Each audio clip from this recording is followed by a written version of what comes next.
Hello, and welcome everybody to the European Championships 2019 Group Stage D. I'm Christian Schissel. I'm here together with the one and only brand new Vanessa and Josephine owner. And Josephine, don't forget.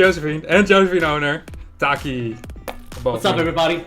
How you guys doing? Today we'll be watching the last four of the best 16 players from Europe compete for tickets toward the European Cup finals in Paris on 7th September 2019, where they will be able to earn a spot towards the World Finals again in Paris on 26 October 2019. During today's stream we will have 5 matches with a small break in between, and we will keep you guys updated for codes, raffles, everything. We will let you know as soon as we know. In the last weeks, we actually have seen 6 players already continue to the European finals. That were Shen, Rosit, Seizizo, Lucky Q, Blue, and Armor Boss. And today we'll be seeing some new and some familiar faces compete for a ticket to the European finals. It's gonna be Obabo, DGP, Serpolita, and Stoat. What do you think about today's group, Taki? Okay, so I've said every group stage that I've been looking forward to. Every single group stage. This is the one. This is the one, cause this is the one that I'm most excited about. The last Group C was actually really fun to watch, but this is the one I'm looking forward to. And why? Tell us why. Okay, so Obabo has to win because we have. And then we have Serpolita, we have Stone and DGP. DGP. Yes. Yeah, easy. Let's be honest here. We're both a bit biased. We both have We are insanely biased, okay? And we're not hiding it at all. Yeah, we both have a friend in here today. I'm rooting a bit for DGP. And of course, the fellow Dutchie. And Taki got his fellow Swedish boy here, Obabo. Anyways, it's going to be an interesting stream. It's going to be interesting. With actually 4 players who was all qualified for the qualifiers last year. Obabo and Stoat sadly did not proceed to the European finals. We've seen Serpolita go to the European finals. We have seen DGP win the European finals last year. Yeah. It's an amazing group.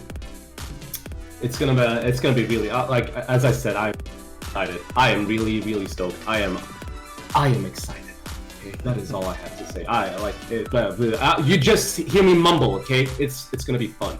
But nonetheless, even though we're a bit biased, it doesn't matter. We're gonna be neutral. Of course, we're gonna be neutral. But yes, so we have Obabo, we have Serpolita, we have Stone, and DGP. DGP and Serpolita, the only LD users in this group stage. Obabo does have LDs, but it's nothing that he considers that benefits his place. I do hope he brings out that Dark Ninja. The Han, yeah. I hope he brings him out. He's been smack talking it too much, so I'm not sure, but maybe he has a reason for the smack talk, so he might actually pull it out. Actually, I recently started using him again, and I started to like him. So I'm just hoping. Wait, you have a Dark Ninja? I have one as well, yeah. Okay. So I'm hoping he brings it out and he gives me some news ID to use him, but I'm afraid he won't. But you know, Obabo, we all know how he plays. He's a known streamer. He's streaming almost every day. He's not hiding anything, but still we know he's gonna surprise us today, right? Because he has said so, but maybe that's just a mental aspect of like trying to fool everybody. But I hope he has something in the bag. And I do want to see some different stuff. I want to see something. I think Serpolita also has a bit of more benefit this year due to the new rules. Last year, of course, he was playing. He got the pre-ban. He was pre-banned on his ragdoll every single match. Yeah. This year we have the 2019 pre-ban, which means it cannot be banned every single match, only 1 out of 2 matches. So there it is, the SWC 2019 game modes. Consecutive pre-bans is prohibited, so it means they can ban the same monster 2 matches in a row. Here we see, actually today is the last group stage. Then we'll have 8 players continuing to the Europe Cup on 7th September. And 2 of them will go to the World Finals, again in Paris on October 26th, where there's a prize pool of $150,000. That is a lot. That is a lot. Yes, it's not pocket money. That is not pocket money. I mean, even the Euro I mean, for some people it's pocket money, but that's not pocket money. Imagine winning anything that close to those amounts, like gaming. That's just it's insane. It's unfathomable. Like I can't even. I can't even. Exactly. Even the Europe Cup, 20,000, are very, very nice. Yeah, it's a lot. So we should be getting an update here on the promo codes. We will be getting 2 promo codes again during the stream. We will update you guys whenever we know it's coming. Right now we don't know yet, so yeah, we'll let you know. The raffles are already out there. Make sure to sign up as soon as possible because the raffle ends directly after the stream. The codes are generally a bit longer, but the raffles just close directly after the stream. So make sure sign up when you can, and the codes you can of course do it whenever you can because they're going to be closed today as well. Just the once. You don't have to do it multiple times. Exactly. So we have the bracket here. Exactly. We have Obabo. The first game is going to be Obabo versus Stoned. Second game will be Zerpolita versus DGP. The first game is pretty interesting because, according to Obabo, because I'm not 100% sure, but according to Obabo, Stoned was the reason he didn't qualify last year. Exactly. So let's see if we can get his revenge this time. For people that don't know, Stoned was last year still playing, I think, as King Hildy. So King Hildy, exactly. He renamed by now, but still the same player. Hard opponent, actually. I think last year he lost in the last 16, so he just missed out on the European finals. Obabo lost just before that, 2 Stoned. It's going to be an interesting match. I'm sure Obabo wants his revenge. I'm pretty sure. I am actually pretty sure that he wants the revenge. Maybe this is the match that he directly wanted. Yeah, well, he got it. He got it. And then we have Zerpolita versus DGP. I'm pretty sure they're like pretty familiar with each other. We'll probably draft accordingly. Zerpolita has his Ragdoll. DGP has his Tianlang. Maybe like it's counterintuitive. Like it's they counter each other a bit. Exactly, and it's gonna be hard. It actually benefits Tianlang a bit more. Yeah, but only Tianlang. So you can. Yeah. If you would actually use Ragdoll of Tianlang, Tianlang gets a lot of turns, but still the team from Zerpolita gets more turns due to Ragdoll. Yeah, exactly. So it's still a sort of a 1v3 situation where Zerpolita might benefit a bit more. We'll see if they will fight each other with the LDs. They might be pre-banned, they might be banned. We don't know yet. Yeah. Here we see the brackets. So the group stage consists of a upper bracket and a lower bracket. So the 2 defeated ones from the upper bracket will face each other in the lower bracket, and the one who loses in the semi-final in the upper bracket will face the winner of the lower bracket. Exactly. So it pretty much means 2 wins, you're in. 2 losers, you're out. Exactly.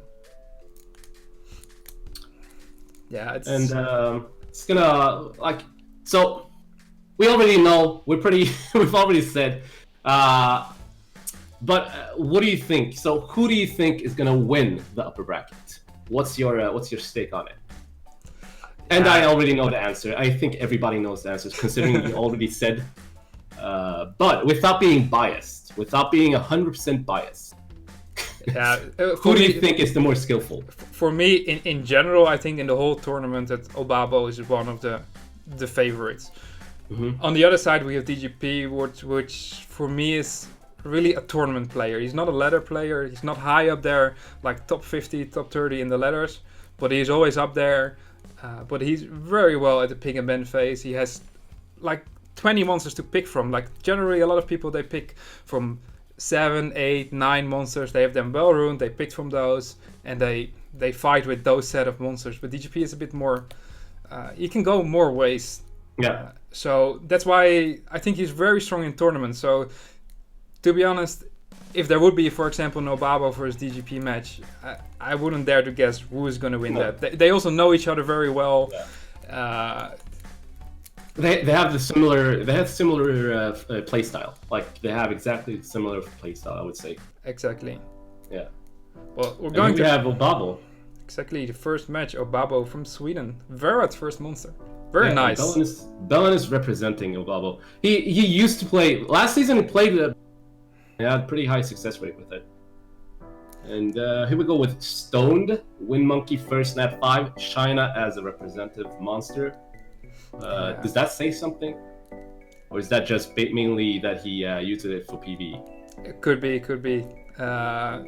The thing that I do know about him, he likes to pick his Bastet, he likes to pick his Purna. So that's probably why they're in his top 5 there. The China and Sabrina is probably for PvE, because I don't see anybody using Sabrina in RTA. Unless he has some kind of tactic and hiding the Martina away. It would be a good surprise to see the twins being it. Yeah, you can also use him in like the traditional cleave with the Tiana, Bastet, Cyrus, Lucian. Yeah. But those are pretty much the only options where I really see China shine in an RTA match. Well, I have actually got my I got my loss handed to me, facing a full twin team, not including a Martina. Pretty often as well, like a Tiana, China, Sabrina, Talia, Maruna, like. But that just tells everybody that I'm not the best RTA player. I'm not a good RTA player. I could just talk about what's happening. That's basically it. Well, it's interesting though. It's very effective in the special league. It is, well, in the special league, but I'm not playing special league. Exactly. we are here in a full. I don't think we're gonna see that today. I'm pretty sure of that. Well, I don't have to ask you to make a guess, right? You're gonna go with your boy Obabo. Well, so here's the thing. Obabo has. I would presume that Obabo has more experience than Stone in this case, considering that he streams. Everybody knows that Obabo. Not everybody, but for those of you who know who Obabo is, he streams pretty often, and he does RTA pretty often as well. Not only his account, he does plenty of accounts, and that just tells that he does a plenty much of RTA wins. Exactly. Anyways, now we have. Here we go. First match. Stoat versus Obabo. Obabo getting the first pick on the first match. We have Stone without being placed. No placements. Probably a tactic. Yeah, just not showing his team. Yeah. And of course, Obabo bans the Hathor. It's his most wanted unit at the moment, and he bans it. Stoat banning the Aegir. Actually, one of the units that Obabo uses quite often.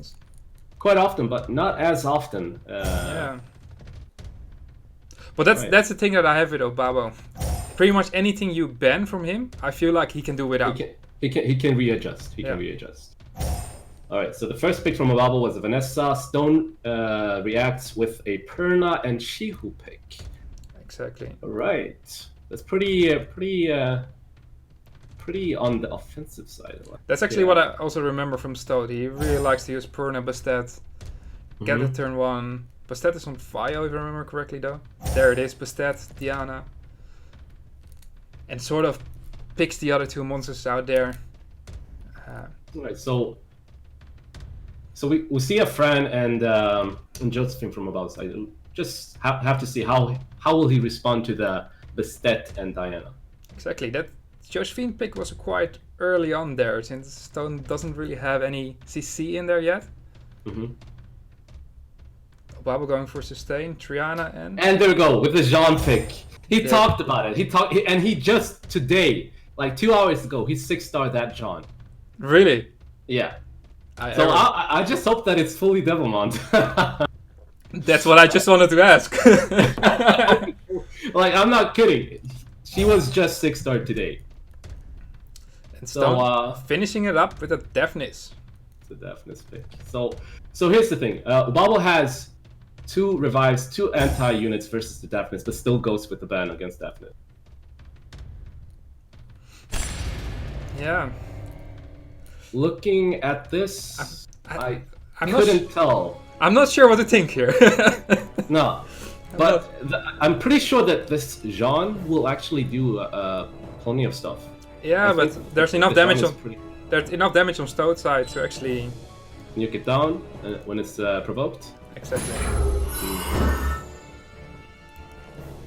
Friend getting the first turn, giving that immunity attack buff for Lands Babasi. the provoke on the stat. All right. Can he get the stun? He does not get the stun on Diana. Pretty sure he's gonna go for the stun on. Okay, he uses the provocation. All right. Lands it on both Diana and Bastet, and lands the stun on the Diana as well. Who will he focus down? Pretty much the Diana. Okay, that is a lot of damage. That is a lot of damage. 12k damage and a death break on that Diana. Yeah. Pretty much looks like the Diana will much likely go down the next turn, the next Exactly, rotation but from the bottom side. Stoat Unless it's Perna. really has to push for that Vanessa here with his Perna. He actually does, but he does not kill it. Gives Obaba the chance to heal up his friend. And gets another proc with Josephine. Does he go for the strip on the monkey? Yes, Yeah, he gets it and gets the provoke. Okay, a revenge Diana. And the Bastet gets a violent proc. Alright, that is pretty crucial. Pretty crucial. That's very crucial because now that Diana moves before the Vanessa, the death break is gone and he's gonna survive this hit from Vanessa. Vanessa procs, Well, not enough damage. Okay. I think Stoat is gonna continue to target that Vanessa here. Exactly. And will he land? Okay, this Bastet is pretty much on. He landed almost everything on everybody except maybe the defense break and the glancing on both Fran and Jean. Exactly. Obaba really needs a fire proc on that Jean here. That was a really good bio proc. That Ooh. was really crucial and lands all the provokes. Okay. Looks to be back in the game. Back in the game. Can he death break that Diana here? And He gets def- the violent proc. Okay, that is. That's a key Vio proc there. He gets the win there. And Jean plus the Josephine. It looks like a really good combination. Since the Jean can just provoke everybody, when she gets a stun, Josephine can just proc her passive and control someone. Exactly, it's going to be very hard to get through this for Stoat right now because he has to go through the immunity, through the provokes, and he basically just needs pure damage to kill Obaba. Yeah. He's gonna go for the provoke on the monkey, pretty sure. Lands it. Gets a proc. Gets That is a another really squishy proc. monkey. That is really squishy monkey. You can tell that it's a damaged old monkey. That's one prime Josephine there though, proccing very often, landing literally everything this game. Looks like the 22% is benefiting Obabo pretty hard. Gets another stun, another proc. Does he go for the kill here on the monkey? Okay, alright, that's... Gets that the was death a good proc. That was a good proc. I mean, every single proc is a good proc, and it's in the favor of Babo in this case. Definitely. I don't see Stone coming back from this. It was already hard when the monkey was still alive, but it's pretty much over from here. As soon as the Diana went down, Babo could just seize control. Yeah, I think the RNG was on Obaba's side, definitely in this match. Yeah, he had the 22%. Definitely. It was too much to overcome for Stoat. Yeah, I mean, in this case, I would say, I'm not sure why. I wouldn't like. In this case, I would say Stone has to readjust his drafting. He went pretty, he went with his damage dealer as first picks, which is easy to counter. Like it's pretty. If you pick your damage dealer early, it's pretty easy to just counter against that damage dealer. Unless you're gonna respond with a CC team like Gani Hathor, it's gonna be an easy adjustment to that competition. Exactly. If I remember though, he does have those. Stone. Yeah, so he might bring it out quickly. Yeah, I mean, I'll probably say, okay, this was that It's going ham. Going ham with that proc. Too late though. Yeah. You see, take some time to get through the shield, but and there we go. Obabo gets his first game against Stoned. Very well played. The 22% was really beneficial. Got him the win. Exactly. At the same time, he knew what to target. He knew how to deal with it and just seize the control. Exactly. I do think though at the very beginning, Obabo had a better opener. He got the death break on that Diana with his Vanessa. He did already quite some damage. Toad got a bit lucky there that he procced out of the provoke with his Bastet. Managed to get the turn for Diana before the Vanessa could kill the Diana because of that. But after that, it was just an Obabo RNG fest. He was getting the procs he needed to control Stoat without a problem. Yeah, and in this case, Jean actually worked for him. So I'm pretty, and it looked like it was Devilmon. It looked like it was. I had no clue that he had that many Devilmons, but I guess whaling benefits. All right. So the first game goes to Obabo. Wonder how Stone is going to readjust. Will he be able to go with a more hidden draft, like going with something gives him a more opening to it, like to respond to how Obabo responds to his draft. But yeah. Actually, if you play exactly the same match again, it could have been that Stone won it. It could have. I mean, Obabo had the better opener, most likely killing that Diana at the beginning. But after that Sean went almost down, that Vanessa went almost down several times. If there was not that many Vio procs on Obabo's side, and a bit more luck on his side, he could have had it. So, to be honest, it wouldn't surprise me if he stays with a similar setup. He could go. He could go with the similar, but I wouldn't lean towards luck sacking. In this case, Stoned. He would have needed the violent proc from. Like he could have killed the Vanessa if Perna got a violent proc. Exactly. So it really wouldn't surprise me if they go with a similar setup this game. There we go. Second match, 1-0 for Obabo. The last matches pre-bans were Hathor on Obabo's side and Aegir on Stone's side. Let's see what they're going to pre-ban this game. I think Obabo might be going for that Bastet here. I'm not sure. He has been talking about pre-banning. Yes. Pre-banning. Yes, pre-banning. And it looks towards being that. There it is. Stone bans the Jean. So by banning that Jean, he kind of admits that his weakness is having no immunity. So we might see that Druid in here. Stoat stealing the Vanessa from Obabo.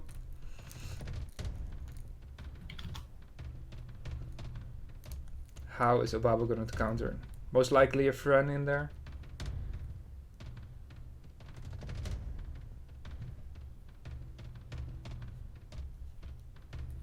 At least he's taking his time. Yeah, we'll have to see. He goes with the Sierra and Verd. And he has a pretty lucrative and secretive Verd. We'll have to see how if he's gonna go with the same build Verd. I do think we have to give some credit to Obabo here. He is the one who started using Verd, and now he's just this meta monster that almost everybody uses, right? He does. But he knows what he's good at is his draft moves and knowing what to target and knowing how the enemy is going, predicting the enemy's moves. So this is what he is good at. Exactly. Stout going here for double revival with triple damage dealers. No immunity on his side though. Pretty as I said, seems to be enjoying going very like guns blazing, like very like on the offense. There she is, the light cowgirl. Again, if you were Obaba, would you ban the Diana here? I think that's his biggest risk. In Obaba's case, I would probably go for the Diana or go for one of the revivers. Yeah, Vanessa and the Druid and kill the other one off with the Druid. Yeah, he probably wants to go for the speed game. Just maybe one shot the Diana or the Tyrannus. However, the monkey will be a cancerous unit to deal with. Exactly.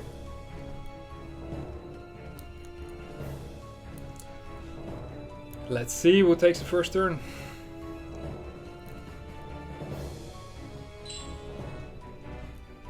Laura are going first. Yeah. Okay. So Obabo has a really fast Lauren.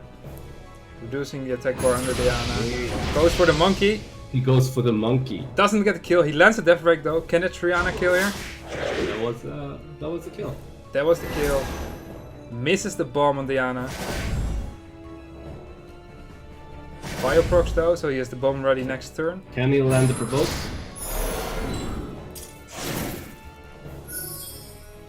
Is bringing back the water monkey, and now it's Stone's turn to do damage. Gets the fire proc, gets a stun on the Laura. Let's see what the bomb is going to be put on. Which unit is he going to put it on? Looks okay. So the Diana, so she preventing the Diana to transform. Exactly. Goes for the skill bomb to get the critical hit, get more attack bar. Diana proccing there, getting the bomb. After the shield, not that much damage actually, only the shield is gone by now. It's actually starting to look very good for Stone here. Can he kill with a Perna here? He's taking his time. Switches to the Triana.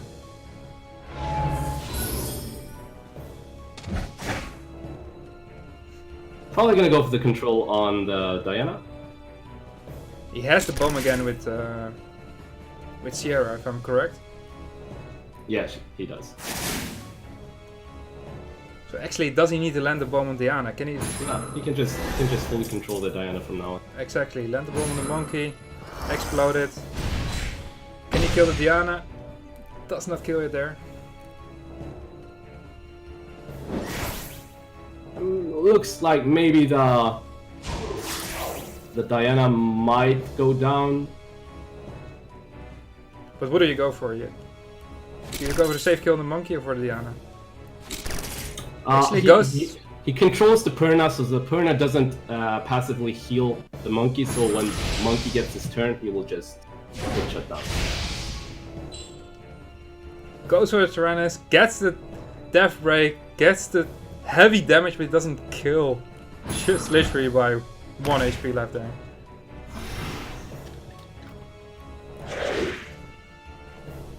Water monkey dying through the dot there. Sierra killing off his Diana. It's starting to look very good. It looks pretty game for Ball in this case. And yeah. Looking like Stone might go down to bracket. Exactly. Laura can just finish off the druid here. Gets another fire proc. He misses the cooldown reduction, but it's already so far ahead, doesn't matter anymore.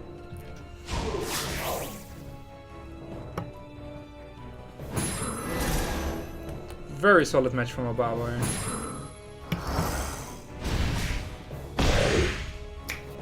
And that is game for Obabo. Well played, Obabo.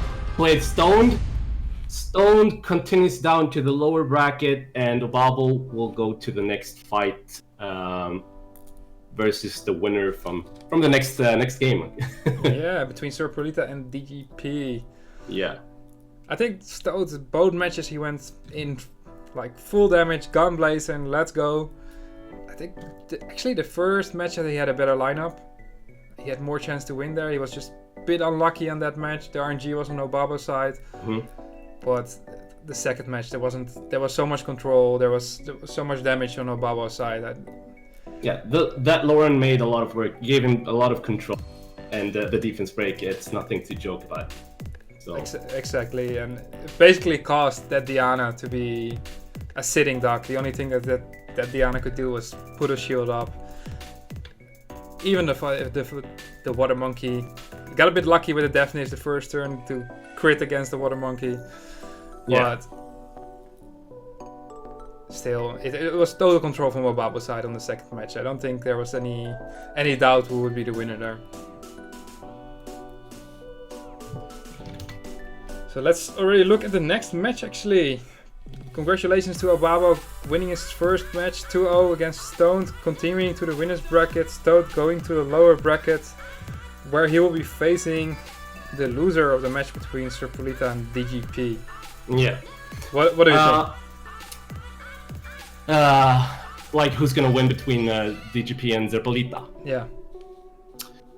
It's gonna be hard. They both have key units to counter each other. And both at the same time they don't. So it's gonna be interesting. It's one of those games. It's gonna be hard for me to tell like who has the upper hand. But like I think Serpolita has in this case. I think he has more experience than DGP, considering that the DGP doesn't play a lot of RTA nowadays. That's true, but it's all ladder play, and what we're really gonna see here, Serpolita's Ragdoll is gonna be banned in the first and in the third game. That's like almost a guaranteed. DGP is very well at the tournament play, and Serpolita, I think that's a bit his downside. He has a very solid box, but it's a bit limited to a few monsters. Like from what I know of him, he really likes to use the Vanessa Triana. He really likes the Genny Hathor. And adds that Ragdoll there. And if you can't use that Ragdoll there, you really need to bring strippers. You need to go a different route. So I would really, I think that was a bit his issue last year, where he suddenly wasn't able to use Ragdoll. Where in any ladder play, in any other tournament, he was able to use it whenever he could.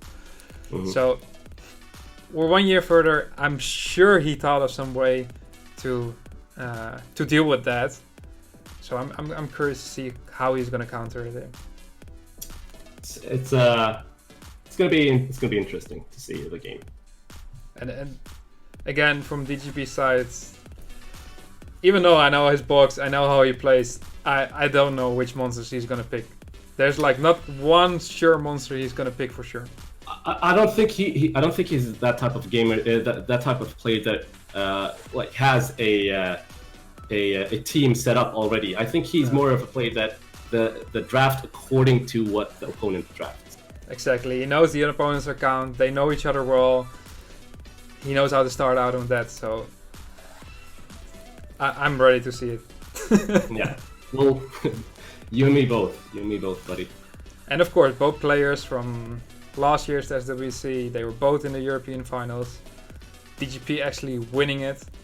I remember he had a very exciting first match against Blue that went like all the way. Yeah. Could have been anybody who could have won the match from the beginning to the end. So here we see the brackets again. We see Obabo won the first match against Stoned 2-0. Serpolita playing against DGP next. The winner of the match between Serpolita and DGP will be playing against Obabo for a ticket in the European finals. And the loser of that match will proceed to the lower bracket to fight Stoned, formerly known as King Hildy for most people. Let's see. Take some time before they're ready. Do you dare to make a small guess who's going to win this match? Okay, so I have to go. Okay, I'm gonna go for the DGP in this case. He's a strong player. He was a winner back in the day. So Like I'm gonna set my score on DGP this time. Exactly. Here we see Serpolita from Spain, first net 5 being Tashar, and DGP from the Netherlands with the first net 5 Wusa. And he has the fire monkey behind him. Yeah. That's actually the monster that I wanted to pick as next to my name, but he already stole it from me. Yeah. There we see the Molly. It would be interesting to see Molly in RTA fight actually. I think Molly is something you shouldn't really underestimate. She can actually be useful when it comes to maybe a Bird and Diana draft. But I've never seen anyone draft her. Me neither. Well, actually, did I? Didn't BD use her last year? I think he used her there in the Korean Championships. Okay. Well, maybe this is something we can see this time. It's not like a standard pick, a meta pick, or something we see very often. On the other side, though, DGP loved to use his monkeys, to use his pandas. Yeah, he's been talking about using the monkey pretty. So I'm pretty. I'm not sure if it's gonna fit against Serpolita in this case. Depends. If Serpolita's going with the Genny Hathor Cleave, he's gonna bring out the monkey. However, the monkey is pretty hard to draft, considering there is Ager and Shihu to think about. Exactly. So I would probably see monkey as a last pick, like a really, really last pick, something you don't really see coming. Yeah, but I think generally that's the monkey pick always. Like if somebody goes full CC, you counter it with the Raccoony, the Juno, the Fire Monkey. There's so many options there, but you never do it as a first pick. So no, he's only gonna pick that if Serpolita goes with the Hathor Genny combination. I'm also a bit hard to guess on Serpolita's side. What would he favor to pre-ban against DGP? Since DGP has so many options, I have the same feeling like with Obabo. It doesn't matter what gets pre-banned, he will adjust to it. He'll probably adjust to it. I'm pretty sure. I'm pretty sure that Serpolita will not be using Verd or Diana or like units with ATB boosting against DGP. Because it's not something that you favor against the Tianlang player. Exactly, unless you pre-ban him or you ban him. Unless you pre-ban him, but I wouldn't see it. I want to see Tianlang as a pre-banning unit, unless you really play with Verd and Diana and ATB booster in Brawl. To be honest, that's true. Let's see how they're gonna do the pre-bans. I think DGP is for sure gonna be Rectal, right? Most likely.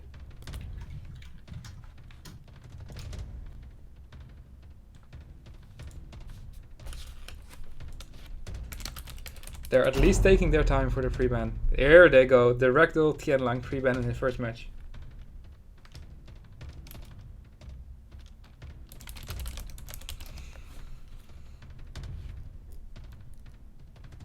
Alright. I see Serpolita starting out with the first pick. Going with Vanessa. Pretty standard pick from his side. Yeah. How will DGP respond to the Vanessa pick? I have no clue. Starting with Sierra. Sierra Bastet. Ooh, he might bring out an Odin here.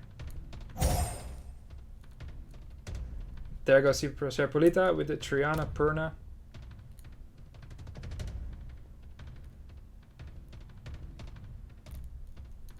DGP coming out with a Water Monkey and still deciding on his last pick. Going with a Hathor. Interesting. Actually, I like that one because that's kind of stops Serpolita here from going with Kenny Hathor on the last pick.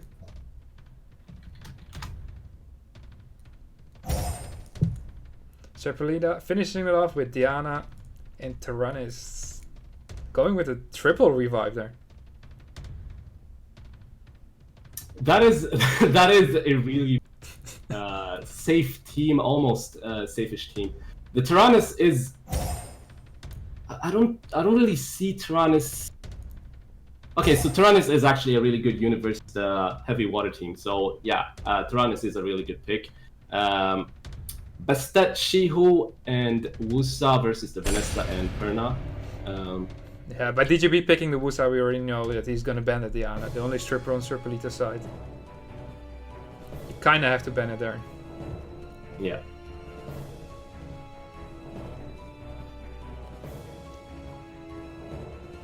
Most likely we're gonna see a Wusa first turn on DGP's side, if the loading screen decides to continue. We hope that we don't have any issues. There it goes. Stuck.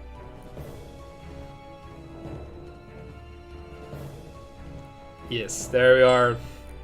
Wusa taking the first turn.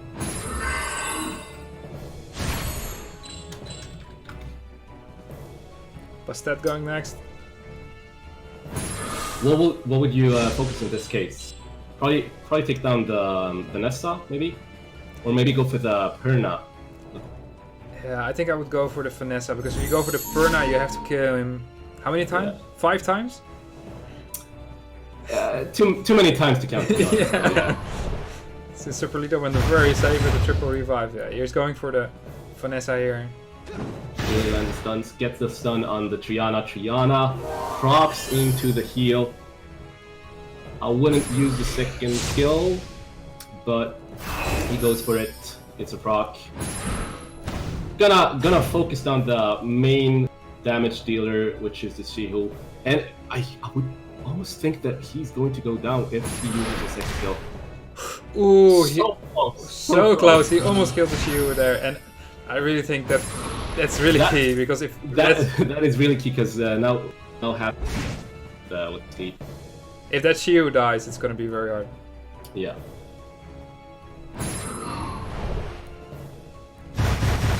Keeps going on.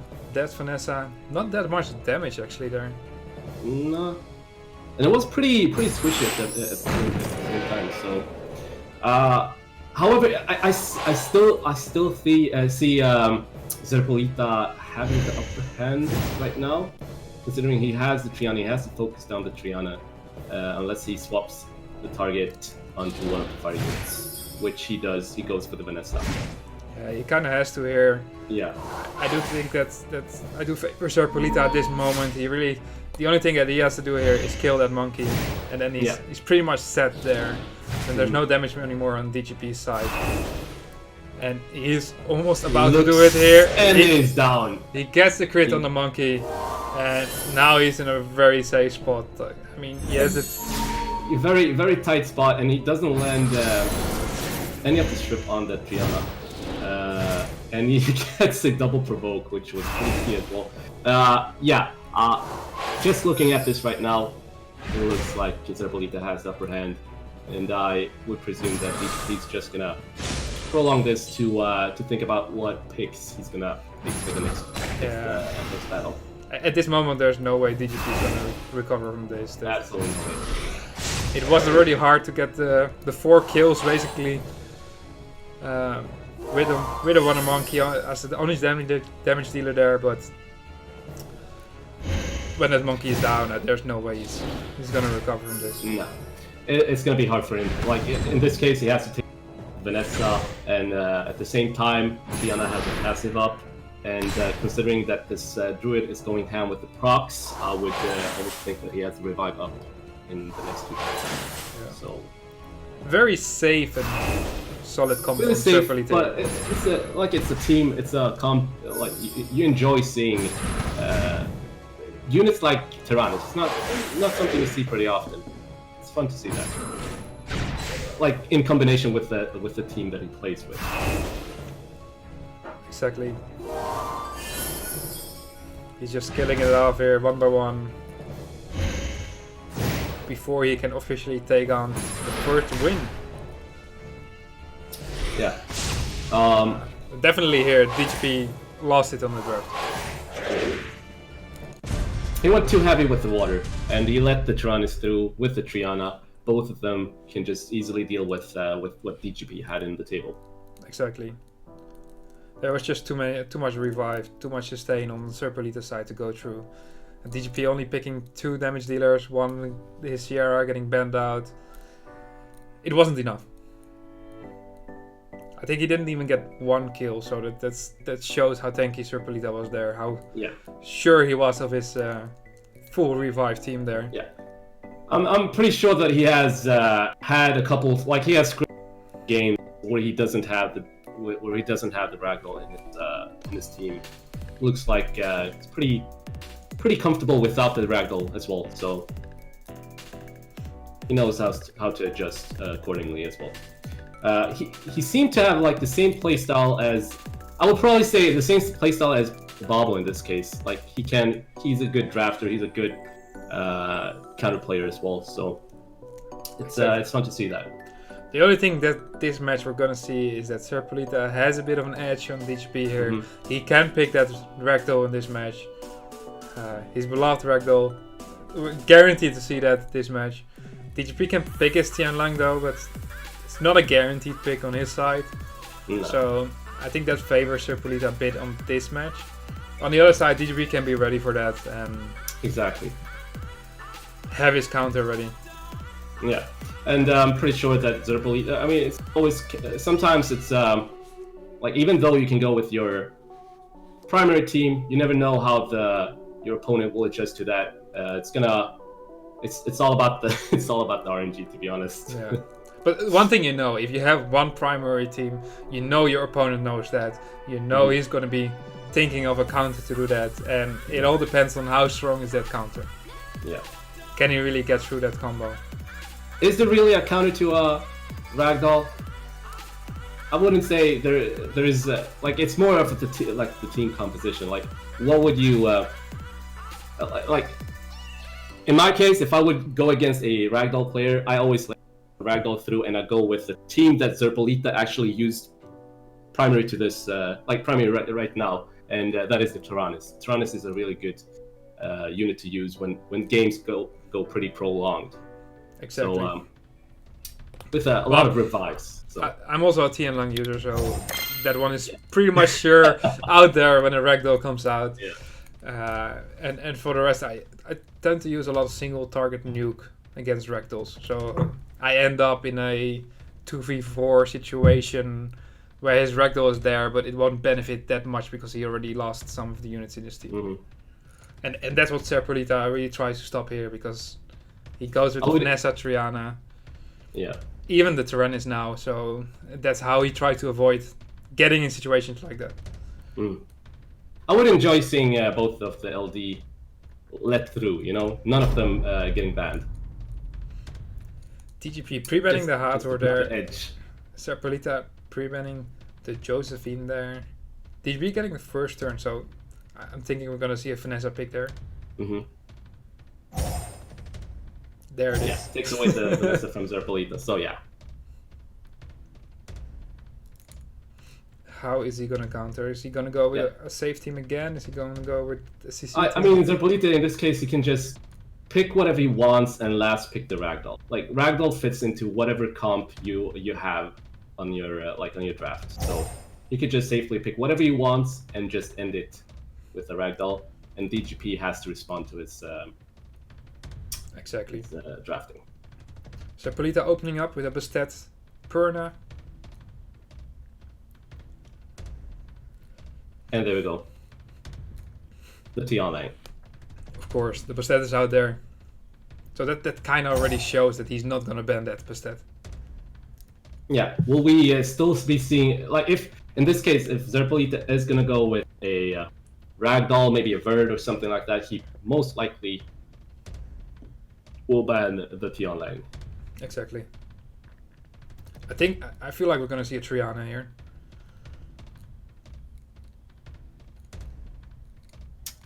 Wait, pushing it to the last second. He isn't sure of his picture. Triana and Ethna, not bad. There it is.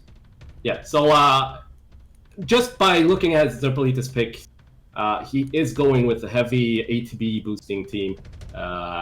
Most likely, as I said, ATL like that.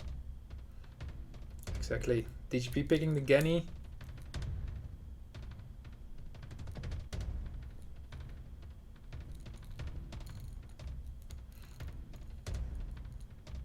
What is he gonna finish up with? A Wind Monkey. The Wind Monkey.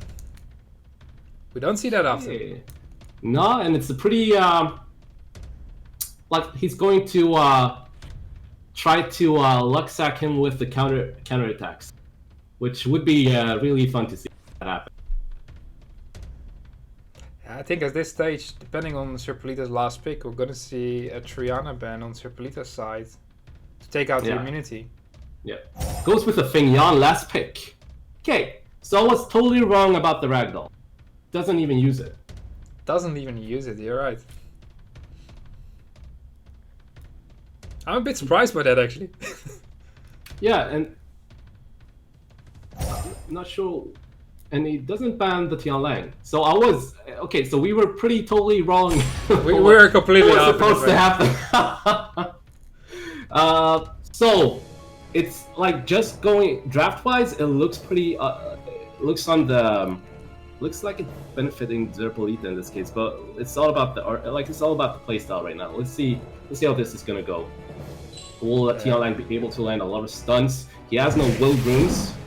Gets double stun on the Feng Yan and the Bastet. Gets also the attack bar reduction on Edna. Yeah. However, doesn't land any stun with the multi-second skill. Will this be enough to one-shot Edna? Almost. However, I forgot about the Tiana in that team, so it's not possible to one-shot when the Triana is still alive. Actually, and don't forget that Feng Yan is gonna boost the attack bar from Tianlang by a lot. Yeah. He's getting targeted. That was not something expected to be unviolent. Instead getting the fire proc there. Actually, Zerpolita in a very good situation here. Can go for the AoE here. Goes for it. Gets the revenge by the Wind Monkey. Tianlang getting his attack bar buffed. Is he gonna proc the Triana passive? Doesn't get a crit. This gives Zerpolita the chance to actually nuke one monster down. Lands the stun. And okay, so that's a violent Ethna Nemesis, which is really, really fun to see at the same time. Zerpolita actually doing a bit the same, like going with the safe comp, surviving, focusing on surviving, slowly killing down the units on DGP's side. And DGP really has to start killing after the Edna here, otherwise he's going to be in troubles. I think a second skill might be in order. Hoping for, however, never mind. I did not expect that monkey to be that fast. Monkey killing off the Edna here. Yeah.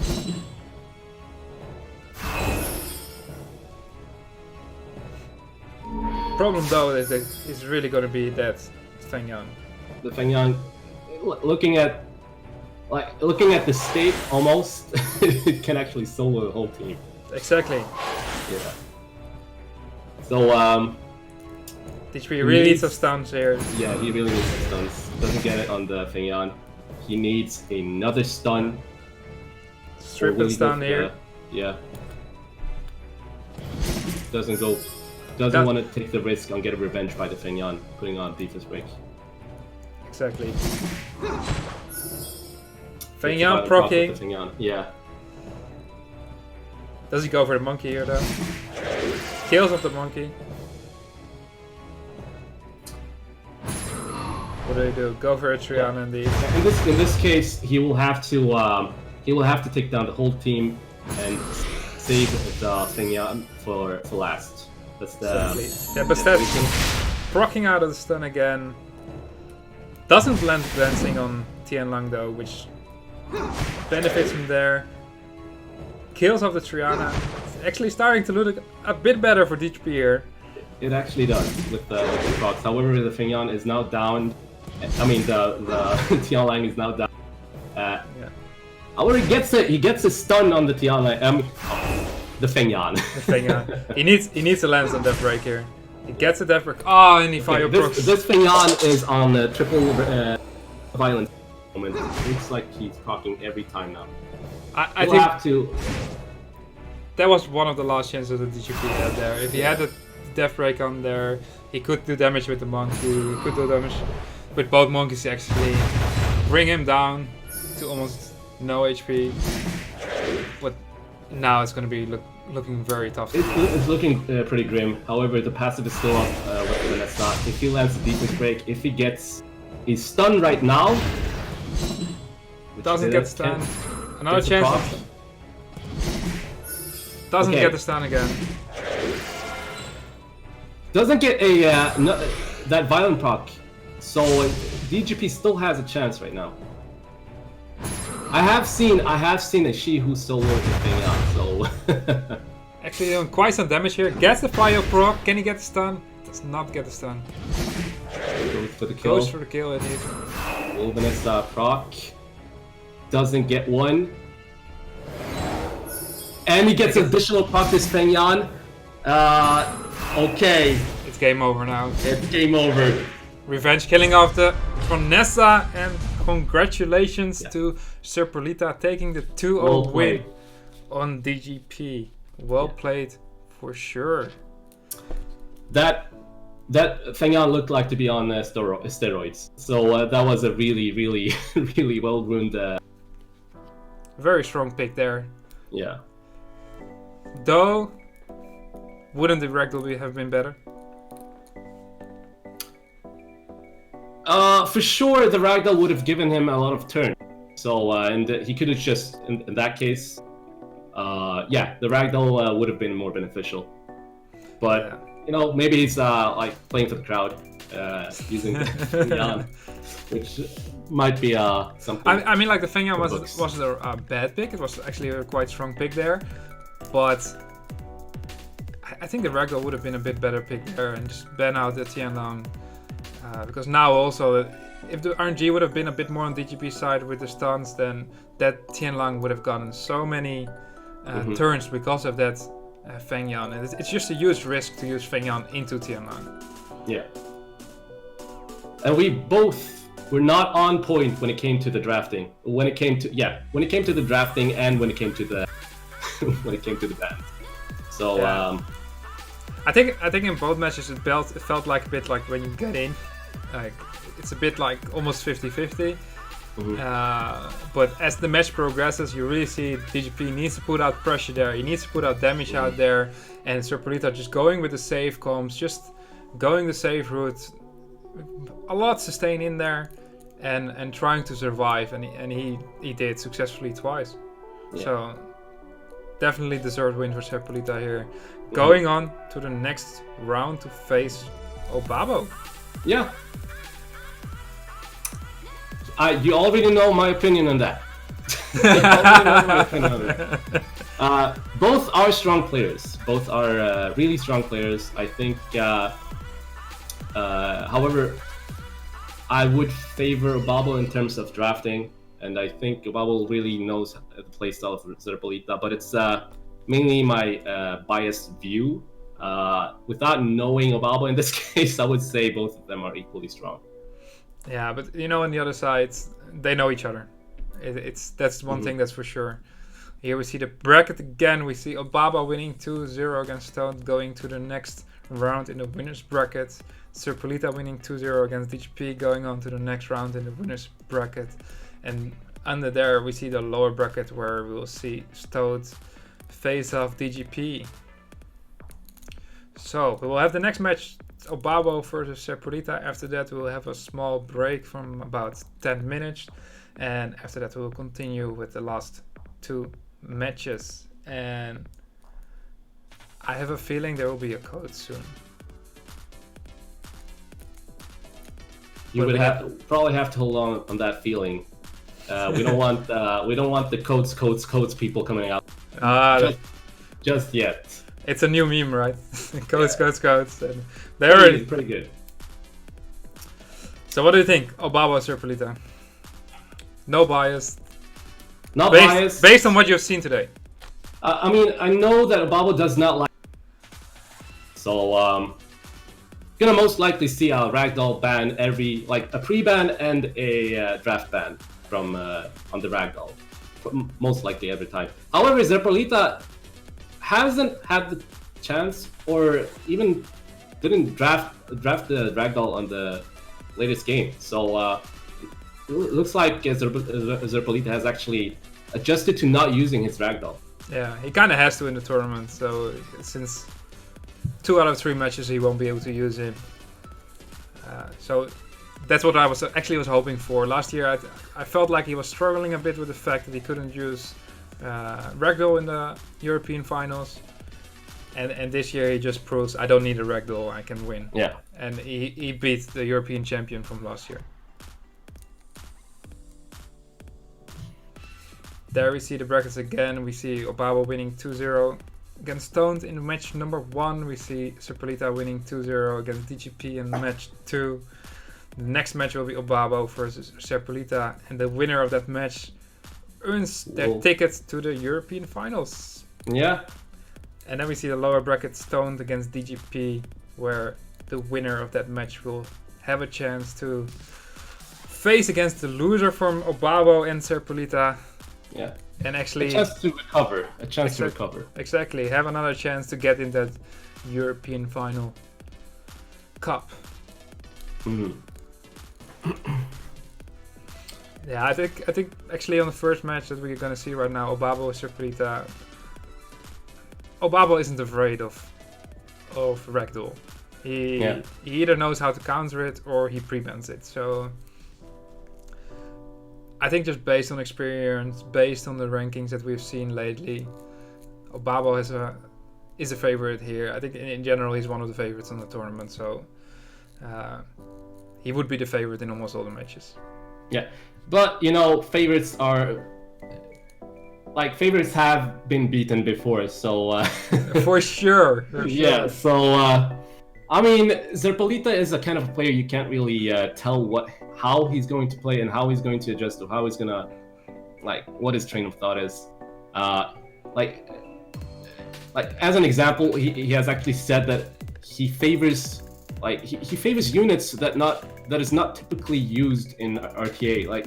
He favors Sekhmet over Okeanos as an example. So and I'm not entirely sure why he thinks that, but that just tells us that he's not a type of player you can really tell how he's going to think and what he's going to draft. Exactly, and on the other side, he's also on tournaments. He's more experienced than Obabo. He's been last year. He got further. He's out there also for years. Maybe Obabo is there in the top 50 on the ladder play, but Serpolita is there in G3 as well. So it's not like that gap is huge. Can definitely go either way, but yeah. I mean, both of them have played cleanly until now. So it's all up to for us to see how they're gonna face each other. We'll have to see from the first game who will have the most the upper advantage, who deems more strong in this case. Exactly. Obabo will most likely start out in this first match with a pre-ban of Ragdoll. Mm-hmm. Again, on Serpolita, it can be anything. He knows best how to counter Obabo, so I'm a bit afraid to make a guess here. Since Obabo has such a wide box and options. Yeah, from what we've seen, they have the similar playstyle, so it's going to be interesting how they draft to each other. And in this case, Serpolita is going to have a hard time. As you said, he can adjust to that ban. Exactly. Serpolita actually pre-banning the Furdale here. Obabo pre-banning the Ragdoll as expected. I mean, Obabo's Verd is I think Verd is the most used unit at this point. Because he likes to go for that first turn. Exactly. Obabo starting with Vanessa, quite safe pick there. Serpolita countering with Triana, Perna, stopping that double revive Vanessa Triana combo here. Mm-hmm.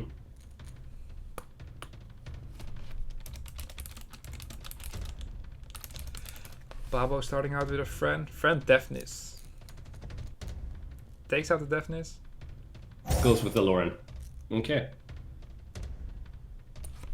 So the way Obabo has ruined his Vanessa really, really strong. Like really, it's probably one of the most efficient Vanessas I've actually seen. At the same time, he has his friend, which is pretty fast. Probably gonna give him the immunity first turn. Almost ruined up like it was up. And that Lauren, yeah, that Lauren is also pretty fast. I really like this pick here, the Pisama pick. Yeah. Countering him there with the Pisama and Bastet. Obabo directly countering with a Diana. Like he was ready to use it. Yeah, they're pretty much countering each other. Which in the end will just tells us, okay, it's going to be hard for us to tell who's going to win. Exactly, finishing it up with an Aegir. Yeah, I'll most likely see a Ethna pick from Serpolita right now. Would be a real good pick. Antares? It's not a safe pick versus Aegir in the draft, but he goes with it. He goes with it indeed. Yeah. It kind of has to something to. It also means that he's not going to ban the Diana. So I think he's going to go. He might go for the Lauren here to stop the Death Break. It's it's going to be hard to tell because since he picked the Antares, it's also maybe a unit that he thinks Obabo will be banning. So he might actually still ban the Diana, which none of us. Okay, never mind. So Obabo banning the Bastet, stopping the turn 1 from Serpolita. Serpolita countering by banning the Vanessa, taking away the speed lead on Obabo's side. Yeah, but I still think that Babo will, in this case, might have the first turn. Maybe the Triana will cut in between. Seems to be doing that. Doesn't really matter because that Laura can just go here. Goes for the reduction on Antares, lands it, not gonna take any chance versus that Antares. The Antares is probably gonna go. Triana saving the Antares there with her passive. Unless Antares goes ham right now, I think that will be the probably most likely end of the Antares until next round. Obabo trying to kill it there, just not enough damage. Obabo going with a safe play. Exactly. The shield. Continues to push on the Antares. Not very lucky yet on Serpolita's side that Antares didn't proc a single time yet. No. We'll probably see it now? Not yet. Okay. And then again, do you want to transform when... He's not gonna transform. That would be too much of a greed. And alright, then Antares is now down. In this case, it looks to be that Obabo has control of the fight right now. Exactly. He has the Aegir, he has the Lauren, he can just control A to B, and at the same time, he has the shield. And he has the Diana versus the Pisama. It's the math. Exactly. What do you go for here though if you're Obabo? Do you go for the Triana or do you go for the Perna this moment? Like Obabo in this case, he can just go safe play, just bring down the Triana, bring down the Perna, and then lastly go for the Samath. And then he has the game. He lands a Death Break on that Triana, he lands a slow there, gets a fire proc, tried it on the Perna, missed there though. Now the Aegir is gonna go skill tree on the Perna. Perna, killing it off. Resists every time, but he gets additional proc, so there resist. He actually didn't kill the Perna there. Reducing the attack bar again on that Triana. Will he get a proc? Gets a additional proc with that Diana. Yay! And now it's safe to just transform, nuke that Triana down. Yeah, and this Diana is no joke. Diana is no joke, as you can see, almost 5.8, 5.7k per hit. But he gets a sleep on that Diana. Not sure if that's gonna mean too much, since he still has the Ager and Lauren to just control both Perna and... That's correct though, but Serpolita can definitely do some heavy damage on that Diana here. And the longer the match lasts, the more damage that Pisama is gonna do. But this game is not gonna last too long, unless he gets some insane procs. Yeah, but still on the Babo side, he can just completely control the team of Serpolita here right here. Reduces the attack bars, gets his death break, gets his slows. He can put the shield up from Diana soon. He's pretty much safe for the damage. Killing off the Perna here, now it's Pisama left. Actually, the Pisama didn't really add too much. Yeah, I like the pick, but it didn't add anything in the end. No. Unless it's Rage Blade really heavy on damage, which was pretty heavy damage, but it was that was the only damage. It almost had almost no effect until that last point, but yeah, that was too late. Exactly, Obaba was just able to sustain it and controlled Serpolita's team. Pretty much the whole team, the whole match. Yeah. First game to Obaba. Well played, Obaba. Well played. Will Serpolita be able to adjust to accordingly to how Obaba just drafted? It was when it came to, in terms of drafting, it looked pretty equal. Like it was pretty good draft. Yeah, I wasn't sure on the draft. Also, I think Serpolita was a bit unlucky by not getting a single proc from Antares the whole match. Yeah. Well, actually, Obama was already rotating through like 10 turns maybe. That was a bit the risk. That was the RNG risk that Serpolita took there. He needed that Antares to proc, and he needed it to stun. He needed it to do damage. And when that Antares just was pretty much dead weight there, waiting to get nuked. I mean, both the Samath and Antares was almost dead weight. The only thing that had Serpolita had going for him was the Triana and the Perna, so that had any kind of effect. And that Antares went down pretty quickly as well. So and me personally, I'm not a big fan of the Antares. I'm not a big fan of the Antares. Not a big fan of like relying on the RNG, because in this case, the Antares, you're only looking for it to get those procs, which is it's pretty bloated when it comes to the 15%. So I also wasn't sure about like he banned the Vanessa instead of banning the Laura or the Diana or the Ager. So he leaves 3 damage dealers out there. If he was taken out 1 damage dealer, he would put more safety to that Antares, I think. More chance to get more turns with the Antares and actually do damage. And the only thing that you had to deal with was 1 revive from a Vanessa instead. Yeah. I think in this case the damage was just too much. And especially that Lauren just kept giving the death breaks. And that means that Ager, that Diana can just wreck something. Yeah. As soon as the Antares went down, it was free game for both Lauren and Ager. Exactly. Well, even before that already, I mean, Obaba started out very well, landing the death break on the Antares, going for the nuke. Very safe picks there. So, let's see how Serpolita is going to adjust to the previous game. He will have... I mean, I'm not sure. Will he have the Ragdoll in his... He didn't have it versus DGP. He might pick it at this time. But it's probably going to be a for sure ban from on Obaba. Maybe first DGP was 1-0 ahead. He was like, okay, let me try it. He felt safe. Yeah, I think this match we're going to see a Ragdoll, right? It has to. Most likely. So he picks the Vanessa first pick. Bobble counters with, or just first picks what? Maybe a Triana here?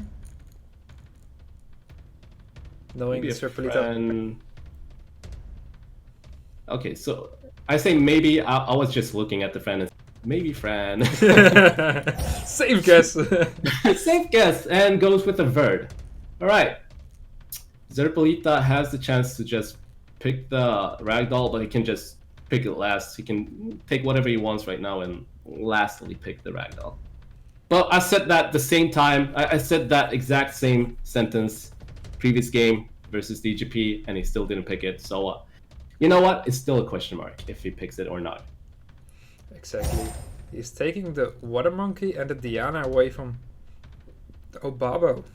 Yeah. So I'm thinking maybe Obabo's gonna go something like Daphnis and we'll have to see.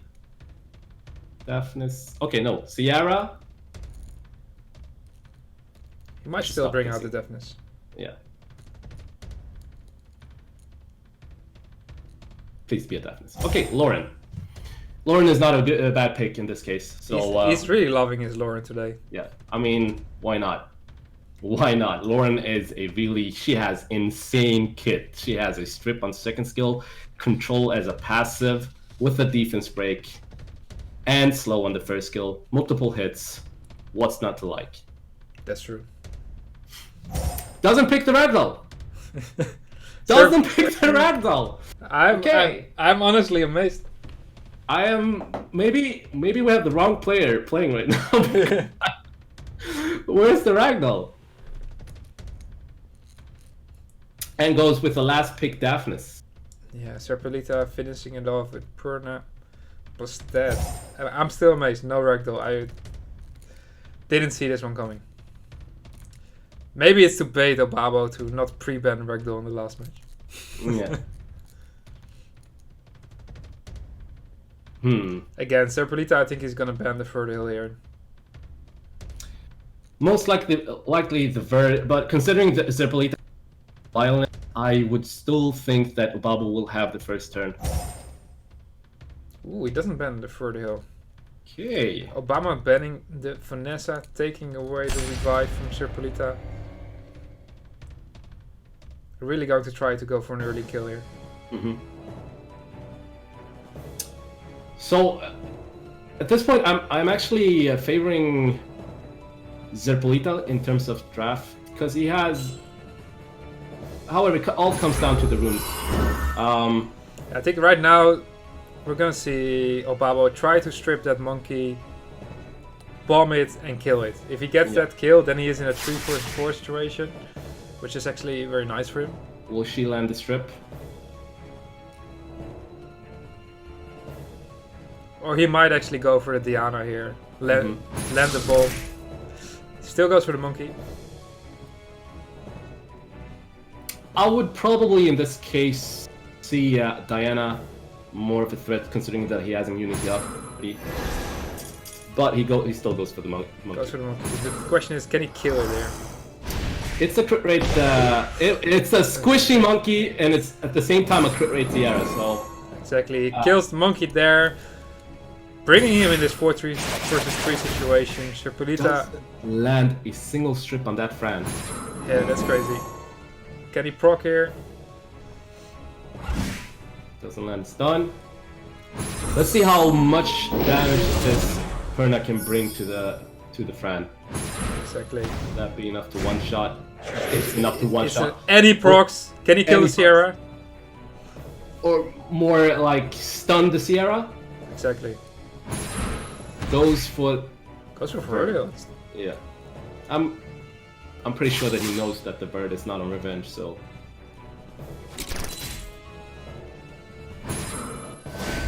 Red Sierra is gonna go ham right now.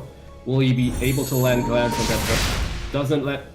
Okay, I know now what this bird is made of. that is a his renowned slot 6 resistance speed energy rune that he has. So that just came into play. That probably is a 100% resist. Exactly. He's missing the bomb from Sierra though on Diana. Trying to put some more control in there. Can he land the bomb this time?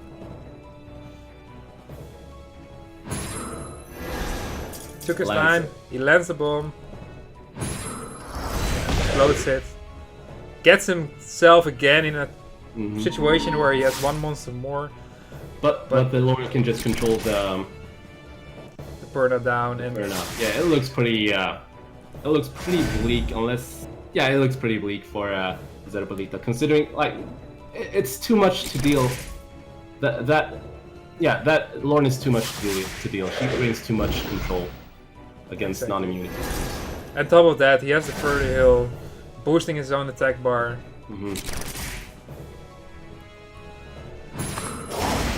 He's just finishing it off here. Perna already died once. Has a bomb. He's not going to revive them. He could just rip the shield and the Perna will die. Nonetheless, will die. Even from the damage already. Yeah. Really cleanly played by Obabo. Yeah. Really cleanly played. Not sure why Zerpolita did not bring out his ragdoll at all. Yeah. I'm not sure about this. Especially when he leaves the Fertile in there. His opponent's gonna get so many turns, in this case Obabo. He's gonna get those turns is gonna boost his ragdoll. The ragdoll was a must ban in that match. Well played, Obabo. Continuing to the Europe Cup. Well deserved. Really cleanly played. He knew how to draft in every fight. Luck sacked a bit on the first game, not gonna lie. But he still played really, really well. Zerpolita as well. However, Zerpolita still has a chance to recover versus the winner from the lower bracket. Indeed, just a very solid match from Obabo. Yeah. Every time he just goes for the situation where right from the bat he has this advantage situation, and the opponent needs to recover from that, and he did that just really well against Zerpolita. Yeah. But just like you, I'm very surprised why he did not bring out that ragdoll. Why not use it? It's one of the strongest monsters out there. It's almost a must ban. It's very hard to counter. At the same time, it would have been a good pick versus Obabo's draft. Exactly. So why? That's the only question I have there. So we'll have to question him. Yeah. We'll have to question. Bad cup, good pop. Pop, not pop. Pop. Why you didn't go for this? Yeah. But anyways, really well played, both of them.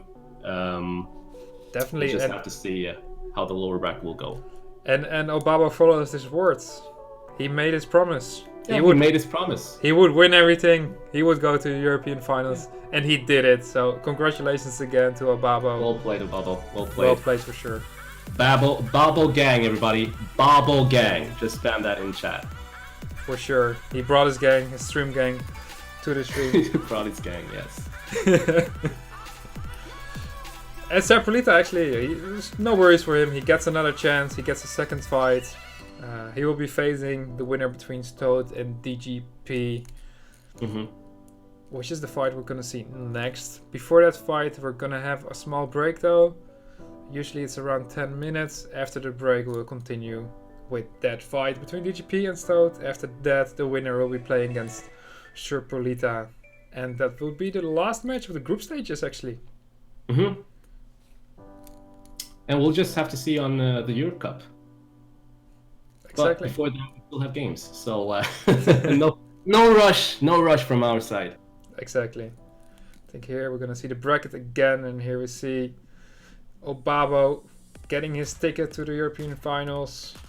The banner will probably come out soon saying that Obabo. Congratulations to Europe Cup, Obabo. So we see the winner brackets is all completed by now, and like we just said, Stones versus DGP, and then next Zerpolita against the winner of that match for another ticket. Actually, the last tickets for the European finals. Yeah. What do you think, Stones versus DGP? Before I go into that, guys, we have codes out now. Do not forget. It's time. Take a picture. Remember that.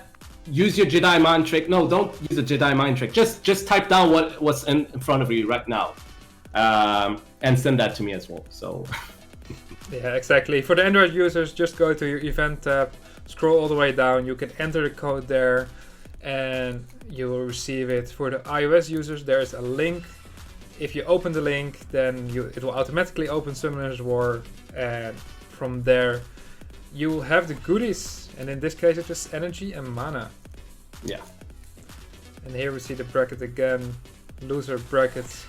Yeah, so to continue on your point, or your question against Stone versus DGP, from what I've seen right now, Stone looks to be a bit better on the draft versus DGP. You could almost tell that DGP is a bit lacking when it comes to the drafting. But maybe he has recovered from those two fights. We'll just have to see how it's gonna he will turn the table. We're gonna see a completely different match, right? Stone really likes to go out, guns blazing, full damage. DGP actually a bit more on the control / nuke team. Yeah. Let's see. I don't know, but it's yeah. And here we have a commercial. All right. After the commercial, we will be back.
Hello and welcome back everybody to the SWC2019 War Championship 2019 Group D, where we have actually already seen 3 matches. The group stage already here. Obabo should already light going on to the next round. And Surpolita still and DGP are still fighting for their spot to the European finals. What are you thinking, Taki? DGP versus Stout. DGP versus Stone. If DGP drafts accordingly, I would favor him. I hope he does it. Yeah, I think the drafts on his first game were not what we're used from him. Like last year, his drafting was on point. And I think in the first match, he especially the very first match, he got outdrafted by Sir Polita. Oh yeah, there's a code. Codes. Other Do side. not forget codes, guys. Codes. There. Take a pic. Yeah, codes. People spam codes. No, don't spam codes. I do not condone that, but don't forget the codes. Exactly, and don't forget to sign up for the raffle, because that one will definitely close down soon after this match. Yeah. And the rewards will actually be shown on the social media channels from SWC2019 on Monday. So the lucky winners that have a chance to win crystals, more energy, mana, scrolls, everything. We'll see that on Monday. Yeah. So like Obabo going through is kind of like a double-edged sword for me, because I promised everyone I will purchase a really expensive pack in the game when that happens. So now I'm forced to spend. So it was kind of like a double-edged sword, but I'm still stoked that he went through. It was very, very cleanly played from his side. He knew what to pick. He knew what to ban. He knew what to target. Yeah. And he knew when he was going to value proc. So that's true. I think that's the only remark. That first match, his luck was. Yeah, that was some excruciating luck from his side. That was like next level. That's like the one thing that you're hoping that's not going to happen against you on a tournament like this. Yeah. But for the rest, the other 3 matches were really flawless for him. Very strong on the pick and bans, and just showing us what he's doing every day. Yeah, I mean he has the experience, and he put his experience into practice. So it was neat to watch. It was neat to watch, guys. Yeah. So he's already on to the next round, to the European finals in Paris. Actually, the second guy from your home country, Sweden, together with Blue. That is true. So I will have 2 people to speak that can speak my language. That is good. So I'm not forced to speak sur le pont d'Avignon. So yeah. Exactly. Well, the next match, Stones versus DGP. It's hard to guess. Stones is gonna do what he's always been doing. I think he's going with the Bestat. He's going with the Perna. He's going with that heavy damage comp, and DGP really has to bring out a counter here. Yeah. He already has the counter with Tianlang. With the Tianlang, exactly. So I would see DGP drafting that unit if he has the chance to draft it. Yeah. So I think box wise, he's has a slight advantage. I just think that his first match, his pick and ban were not on point like we're used to him. So he really needs to step up his game. He can do it. If he drafts very, very well, we're gonna see a total different match. Yeah, we're talking about DGP, right? Yeah, definitely. Yeah. Okay. I mean, for Stones, we already kind of know what he's gonna pick, right? Yeah. Exactly. I would presume that he will still go with the Bestet, with the Perna, with the Diana, etc. So exactly. I'm pretty sure that's gonna be the same draft, and it actually works if he gets the turn. So yeah, for sure. The damage is hard, and yeah, you saw that. Like if he only got the proc on a bubble, it wouldn't have been the same outcome. In the first game, so definitely. DGP really needs to figure out a way to control that damage, or to steal his damage, or just to out tank the damage. He needs to find a way. Yeah. But yeah, it's gonna be hard to I keep saying that it's gonna be hard. But it is going to be hard. We can't foretell what the outcome will be, but we can almost see what the draft will be. But we can't really tell how the game will be played out. So exactly. I like in terms of drafting, they already know most likely what they're going to pick. It's all about the 22%. So and how they target. So of course. What do you think about the other winners still? Group A, Rosit, Shen, a lot of Frenchies actually going to the next round in their home country, Paris. I've been there 2 years ago, the first SWC Championship, and they were very loud for their fellow countrymen fighting. It was crazy. Anyways, the whole ambience was amazing, but especially when a French player came up, it was a lot of screams. It was next level. So it was next level screams. Yeah, I mean the French are pretty representative. So and that's fun to see. Like it's fun to see that they're like they're boosting their fellow partners. Even though the French community is an amazing community as well. Here we see again the group stages. Today is the last group stage for Europe of Group D. Then we will have 8 players proceeding to the Europe Cup on 7th September in Paris. And 2 of those players will go to the World Finals on 26th October in Paris again.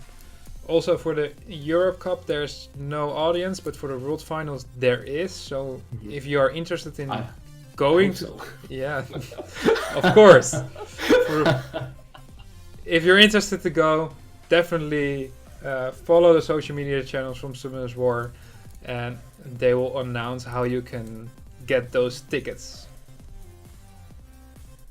And I would strongly advise you, if you can, to go. It's an amazing experience. Don't forget the raffle. We cannot stress that enough. I cannot stress that enough. You just have to register once. Though, what am I doing? I'm not holding a... I just wanted to ask, nice toilet paper there? Okay, nobody asked why I was holding a toilet paper, but yes. So, do not forget to register for the raffle. You have a great opportunity to win that Devil Mount you want. Maybe you might get something else. Just register once. Exactly. And register before the end of the stream, which is going to be after these 2 matches. So do it ASAP, just like Mr. Toilet Paper just said. Thank you. Thank you. Okay, I will never it's gonna haunt me.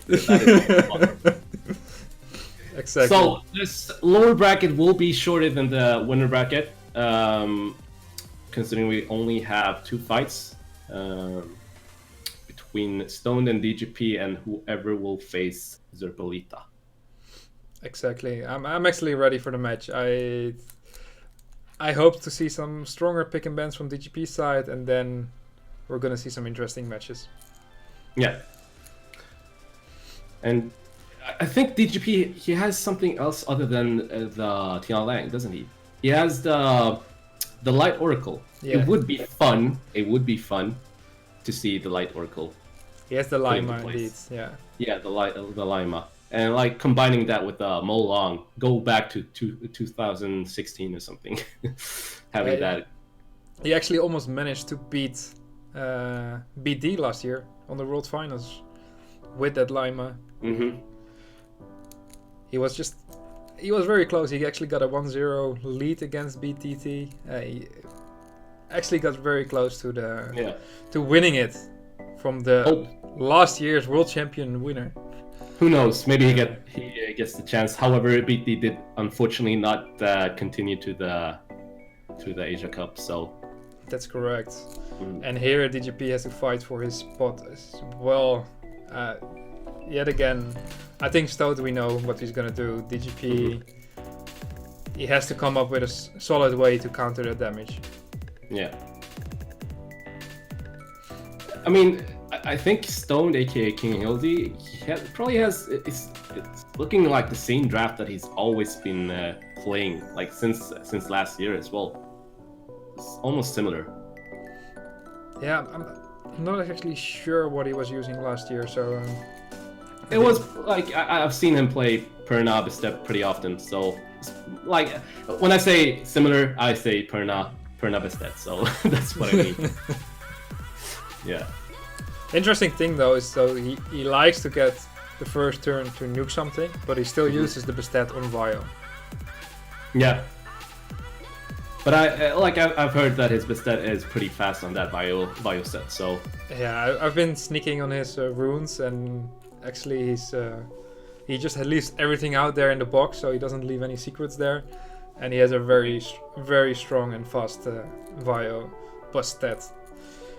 Would you like to share it? I feel maybe we should not expose it until the game is until the fight is over. So exactly, I don't want to expose it here, but it's well ruled for sure. All right, let's go to the match. DGP versus Stoned. DGP getting the first pick in this match. Pre-bans. I think Stone is actually going to go for a Tianlang ban. There we go. He's going to ban the stats. So DGP most likely going to go with the Vanessa first pick, giving him more variety when it comes to the speed game. So exactly, and also a bit of nice, because DGP kind of knew he was going to get that Tianlang pre-ban, so he's pre-banning the stats, so they're both available in the next match, and his Tianlang counters that, so that's... Exactly. That already favors him a bit there. Mm-hmm. And like you said, DGP opening up with the Vanessa. Yeah, considering Stone is now taking time thinking about what he's going to pick, that just tells us almost that he almost got a bit slightly shocked about that. Not shocked, but maybe he has a hard time maybe thinking what he's going to pick, unless everything is in his storage and it takes some time to pick out the unit. So you can never tell. Exactly. At least he's going with his safe Perna pick and countering the Vanessa Triana comp. He's stealing that Triana, so DGP can't use that solid double revive combination. Double speed from DGP's side with Vanessa and Sierra, and a safe pick Water Monkey against the Perna. Stone's countering there with a Diana and a Josephine. Josephine is not a bad pick versus the Monkey and the Sierra. That's true. DGP going there with Antares. And the Monkey Those going... two solid picks versus the Diana. Full revenge mode, but there's no immunity and no healing on DGP's side though.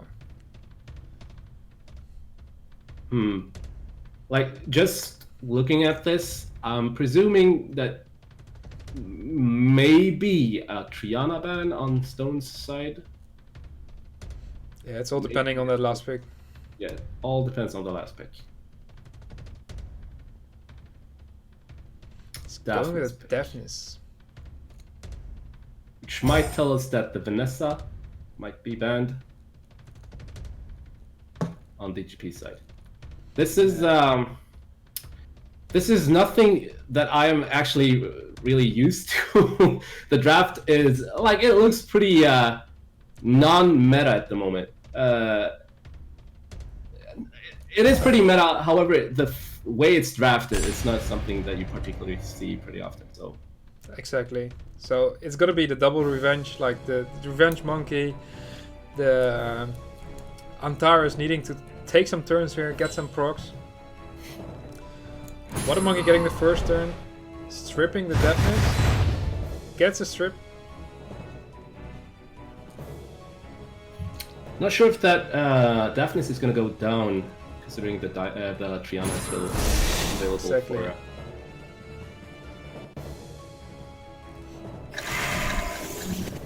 Right. He doesn't explode the bomb, so that means that Triana is going to be able to cleanse it. Yeah. Ooh, he gets that was an insane stun. That was an stun. That was an insane stun. Is he gonna try to luck sack the Shihu? I would probably go with the Shihu, but he goes for the Antares. Antares getting his turn now. Can he get some stuns?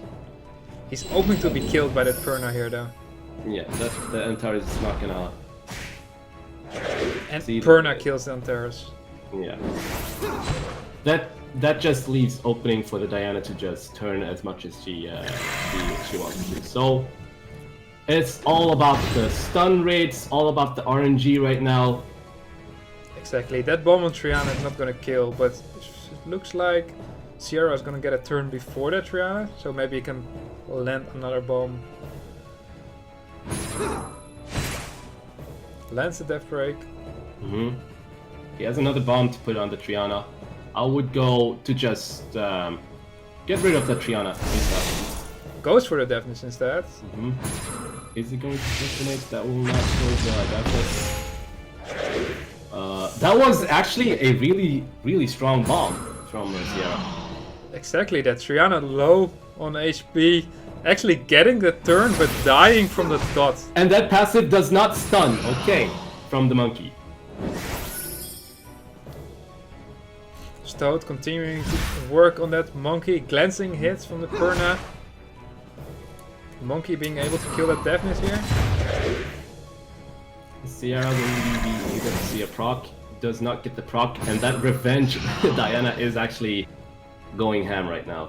Exactly. Can the monkey revenge? He revenges, doesn't stun again. Probably gonna go to finish off. Oh, and that that's a nice proc.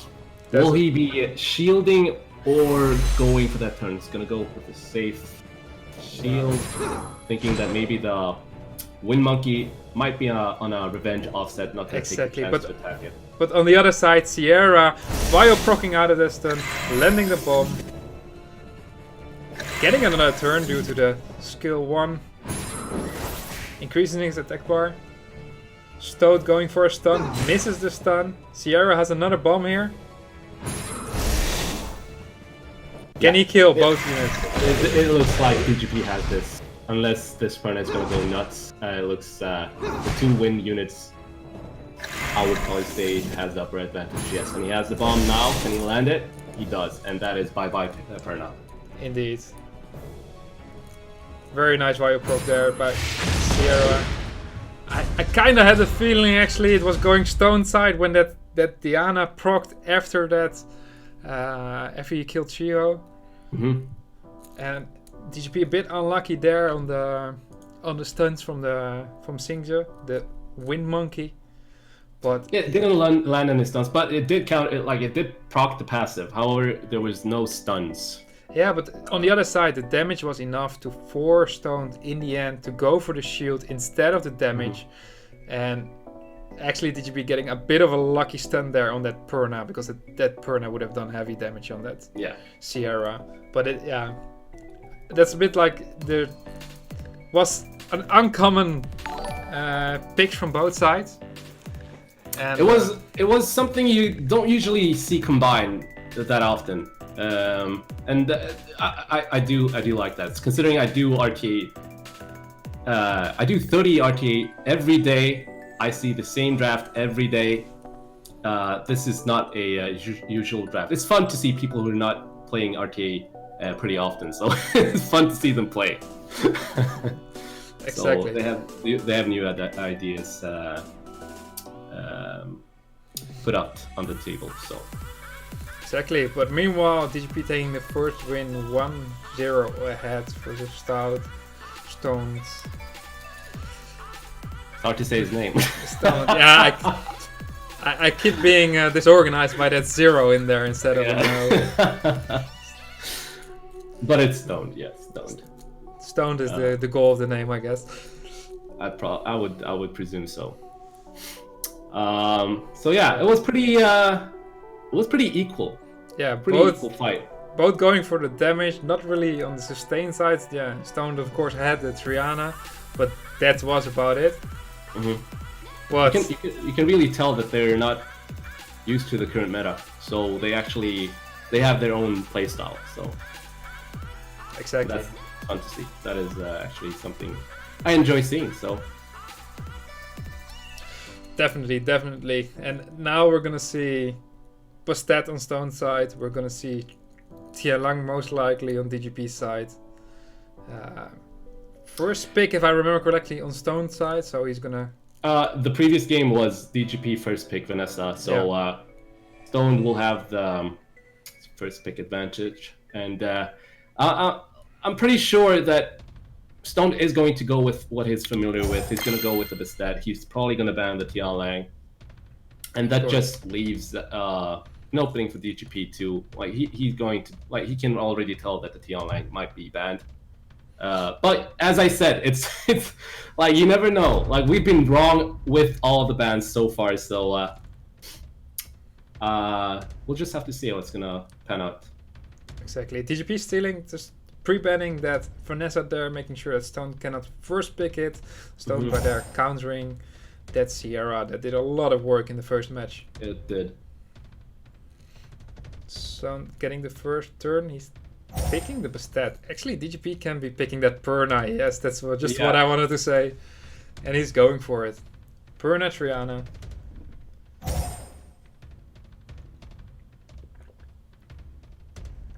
What will Stone respond to this? So DGP has the he has taken his Perna, he has taken his Triana. Stone going with the Daphnis. As we've said, that Bastet is on Violent, so it's not 100% sure that he will get the first turn. Exactly, he's taking the Water Monkey as well. DGP countering with Josephine, Tianlang. Kind of what we already expected there, the Tianlang. Yeah.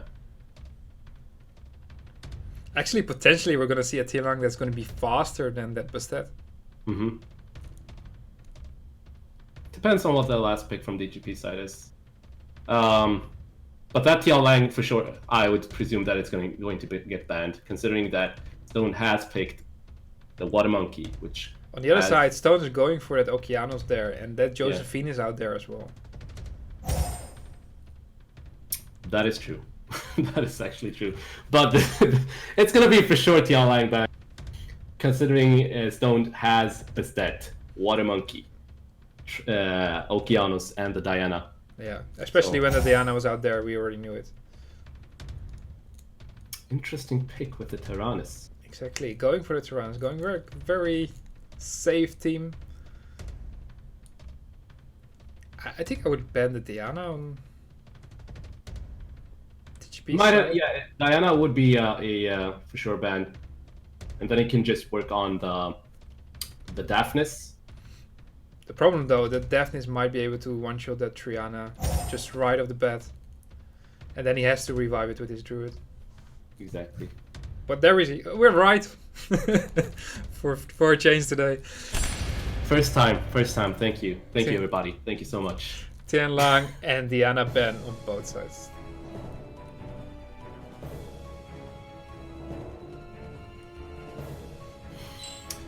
So, Okeanos go with the first turn. Most likely gonna go, I would probably reset. Actually, resets the Triana, he lands the reset. Most likely he's gonna go for the Tyrannus. Doesn't get the defense break on Tyrannus. Still does a lot of damage on that Tyrannus. It does, however, the Tyrannus is still alive.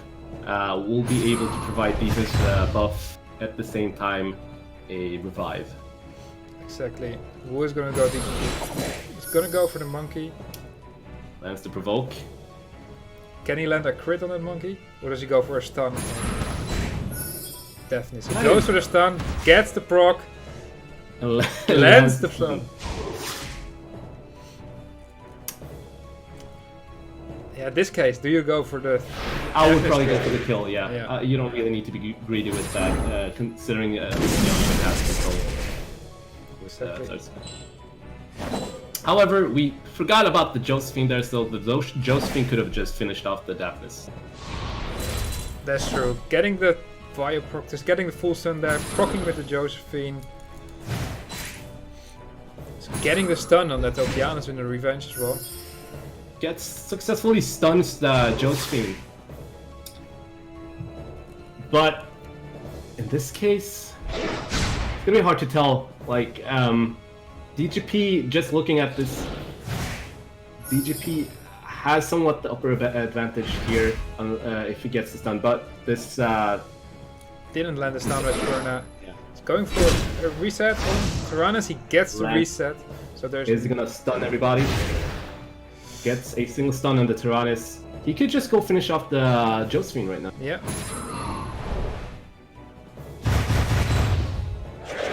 Finishes off the Josephine.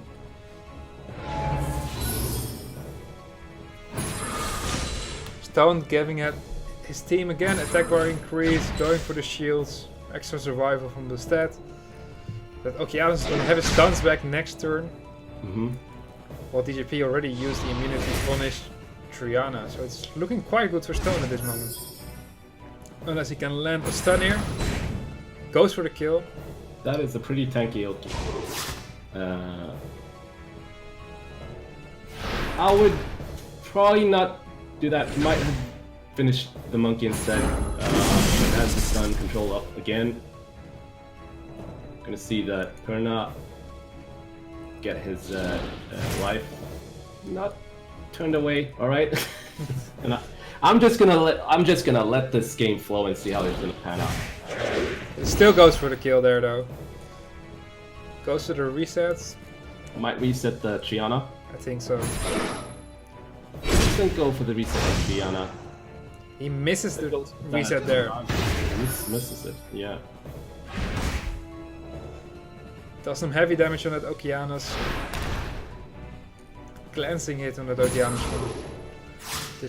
from the Tyrannus. I still feel like this can go either way. It can really go either way. We could just tell what's happening. Okay, so Shi was going to use the third skill, opting for Tyrannus. He has to bring down the Tyrannus, considering that Tyrannus has his third skill up again, not this turn, but the next turn. So if he gets a violent proc, it could change the way. He didn't kill that Okeanos there. But that was a stun, really crucial stun at the same time. So it's going to be hard for him to bring down this Tyrannus. Actually, it looks pretty. It's pretty good for DGP in this case.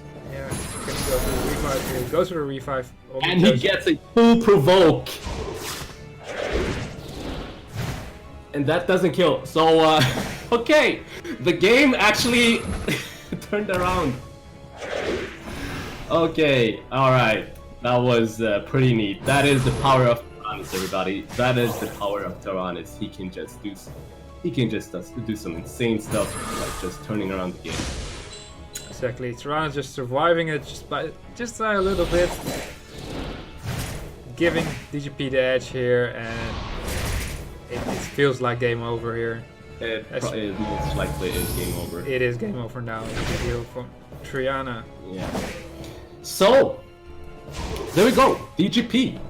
DGP will be able to face Zerbolita. Hopefully he has almost learned his lesson on how to draft against Zerbolita.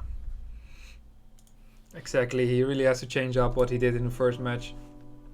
I feel like this match was, again, it was interesting. It was different. It was pretty different. You can almost tell that they have not played RTA in a long time. Or they just stick to what they just stick to what they feel what's best for them. Exactly. And then in this case, congratulations to GGB going to the next round. Stones. It's already an achievement to be here, I think. Really good achievement, and he played pretty well. He was on the edge of winning at least a game versus Obabo. So he played what he was used to. It went pretty okay. Even though he lost twice, he lost 2-0. But that first match against Obabo, he got luck sacked heavenly. The second match against Obabo, I think Obabo definitely picked better, was stronger. So that was a clean win from his side. But against DGP, both matches, look how close they were. They were all coming down. I mean, like we were 40-50 turns in and we still didn't know who was going to win on both matches. And it was just by a bit that DGP won it. And I think that last match, also the lucky part for DGP was that first turn deafness, missing that death break. If he landed that defense break on Tyrannus, that would have been a kill for sure. Difference. Yeah, a kill. However, the Tyrannus would have revived. But the way that his third skill works is that when he is in the beast form, he cannot provide any defense buff. He only provides the revive, which is not as beneficial. So if he landed that defense break and killed off the Tyrannus, it would have been a whole different game. Exactly. And here we see the bracket again. We see Obabo winning both his matches 2-0. We see Zerbolita losing the last match against Obabo, and by that going to the lower bracket. And in the lower bracket we just saw DGP win 2-0 against Stones, which means we're gonna see a rematch between Zerbolita and DGP for a ticket in the European finals. Yeah, so far every fight has been 1-2-0. So will we be able to see a 1-1, 2-1 kind of fight? Exactly. I'm actually, now that you're saying it, I didn't even realize that until now. Yeah, it's been straightforward, really straightforward. Yeah. So in this case, Serpolita, first match, he had this solid 2-0 win. He didn't even use his ragdoll all day. No. I'm really curious. Please tell me after the stream why. Please do tell us, because it actually just, like, unless you want to go with a handicap, is that your playstyle? Abuse ragdoll as much as you can. Yeah, a lot is at stake, so you should use your ragdoll. I would. So I'm a bit surprised to why he didn't use him yet, even though at the moment where he didn't use it in the first match against DGP, that Feng Yan also did a lot of work. So it wasn't not a bad choice there, but against Obabo, I think he should definitely have picked his ragdoll there. Yeah. Against Obabo, I would recommend that the ragdoll would have been beneficial for Serpolita, considering it was almost as a like, not a counter pick, but more. It would have given him at least against the Lauren, it would have given him a bit more control, like a bit more turns. Since that Lauren really has that, it's like a mini Hathor. Exactly, but you know, I'm talking about mind games. What is DGP gonna do right now? Is he gonna pre-ban that ragdoll again? Because Serpolita didn't use it when he could, so if you pre-ban him, maybe you're just wasting your pre-ban if he wasn't gonna use it anyways. So, if you were in DGP's spot, would you pre-ban that ragdoll? I would always pre-ban the ragdoll. I don't care. I would always, like, if the chance is there, if the chance of using a ragdoll is there, you would have to take that chance away. But yeah. However, personally, like me personally, I don't have. Okay, like some might say I do have a problem, but I personally don't think I have a problem versus the ragdoll. So I might have let the ragdoll through and maybe take away something that poses more of a threat to you. But I wouldn't know what exactly would be a threat to DGP in this case. Exactly. I think just from Serpolita's side, we're going to see that same pre-ban. He pre-banned Tianlang on the first match. I'm just going to guess that he's going to do that again. Mm-hmm. DGP, yeah, most likely is going to do what you just said, take away any chance from that ragdoll being used. Yeah. And if he doesn't on that first match, then Serpolita actually also got him where he wants, because then he can use the ragdoll 2 matches. Yeah. So yeah, it's interesting because he didn't use it, but you still don't want him to use it whenever he gets a chance. At this point, I want to see him use it. So, like at this point, we've always said that they should use their LD unit, but they never do. Like the same case was with Blue. The same case was with Blue when we opted for that Oberon pick, but he never picked it. Yeah, but Oberon is more of a like a niche pick. Ragdoll fits any team. It does. And it's one of those top 4 LD Netvies that just fits everywhere. Doesn't matter what 4 monsters you put next to him, it fits. And that kind of makes him a must pre-ban, a must ban, or a must pick on his side. But while they're getting ready, we're gonna see it. But yeah, I think DGP is gonna follow your advice. Just pre-ban it. Make sure. I think he won't take that chance. He won't take the chance. He's just gonna like try to think of like what went wrong versus Serpolita at the beginning. Like what went wrong? What did I do wrong? Did I pick too many water heavy units versus his what was it? It was Triana and I don't exactly remember what the other wind unit was, but it was pretty like 3 water units versus a 2 wind team. So. And that was enough to take down and pose as a threat against DGP. Yeah, correct. So he has to. It's all about the drafting. It's all about the banning.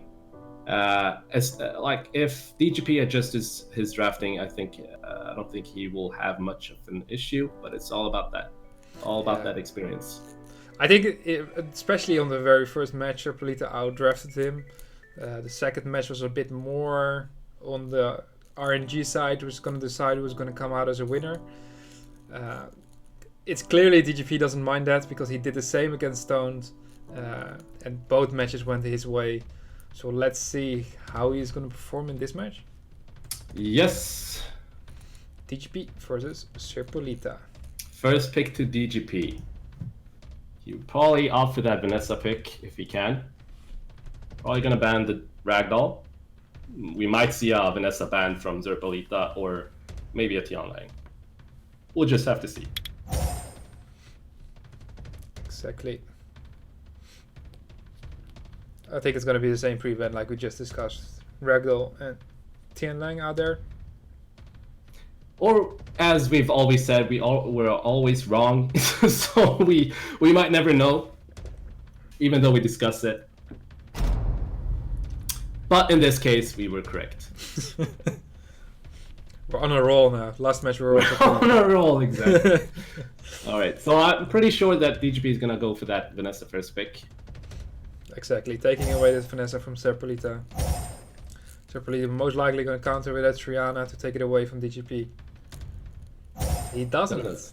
Goes for Genny Perna. Is that the first Genny we've seen? I think so. Yeah, I haven't seen the Genny drafted, and that is probably the first Hathor as well. Okay. We've seen DGP use a Hathor against Serpolita in the second match. Oh, he did. All right. Yeah. Oh yeah. All right. So Genny Hathor, not combined, but against each other. Again, DGP going for the Water Monkey. Not a bad pick against the Perna. It's not a bad pick, but it seemed a bit squishy in that first match. Yeah.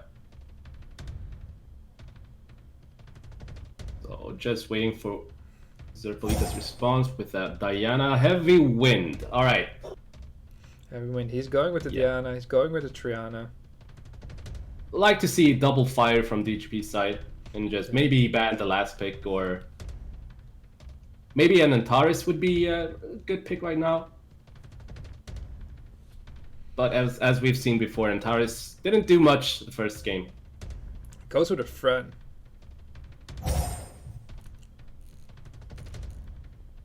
Actually, not a bad pick there. No. Serpolita is going here for the last monster. I think almost DGP almost has to ban that Diana, right? It depends on what the last pick is, but I don't think I can see anything else pose as a more of a threat than that Diana.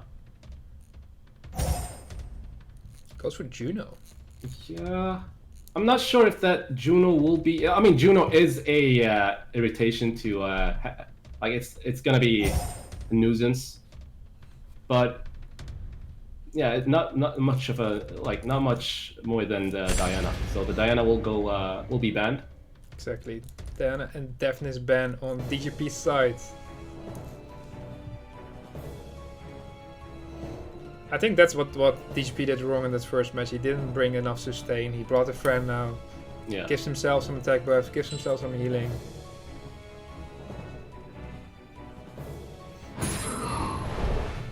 Just going for the strip on Perna. Gonna go control, maybe focus down the... Have this might wake up. Gets the fire proc, sleeps at Genny there. Is he gonna go for the third skill, considering that Juno will wake up and strip that? Yeah, he could just go first kill on that Juno, right? Yeah. He doesn't. Wakes up the Genny. Lands the death break there.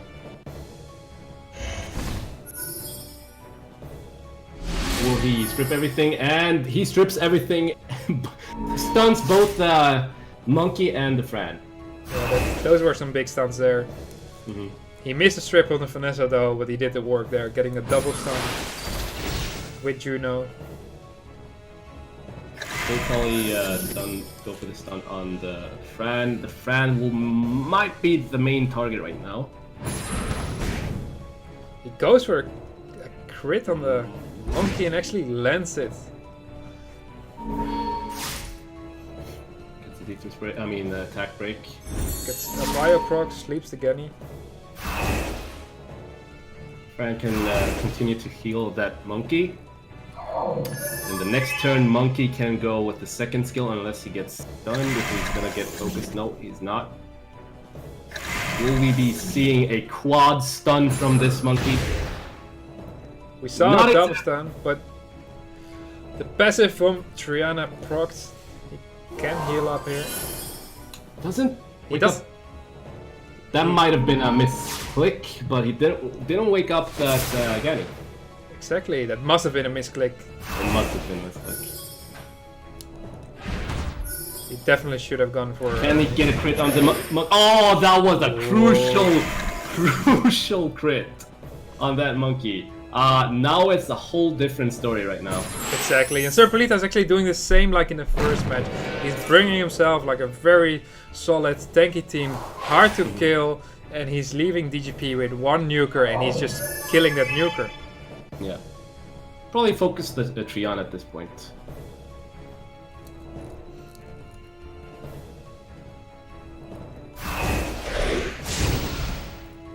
He let the attack bar went through, I think. Or he still picked it at the last moments.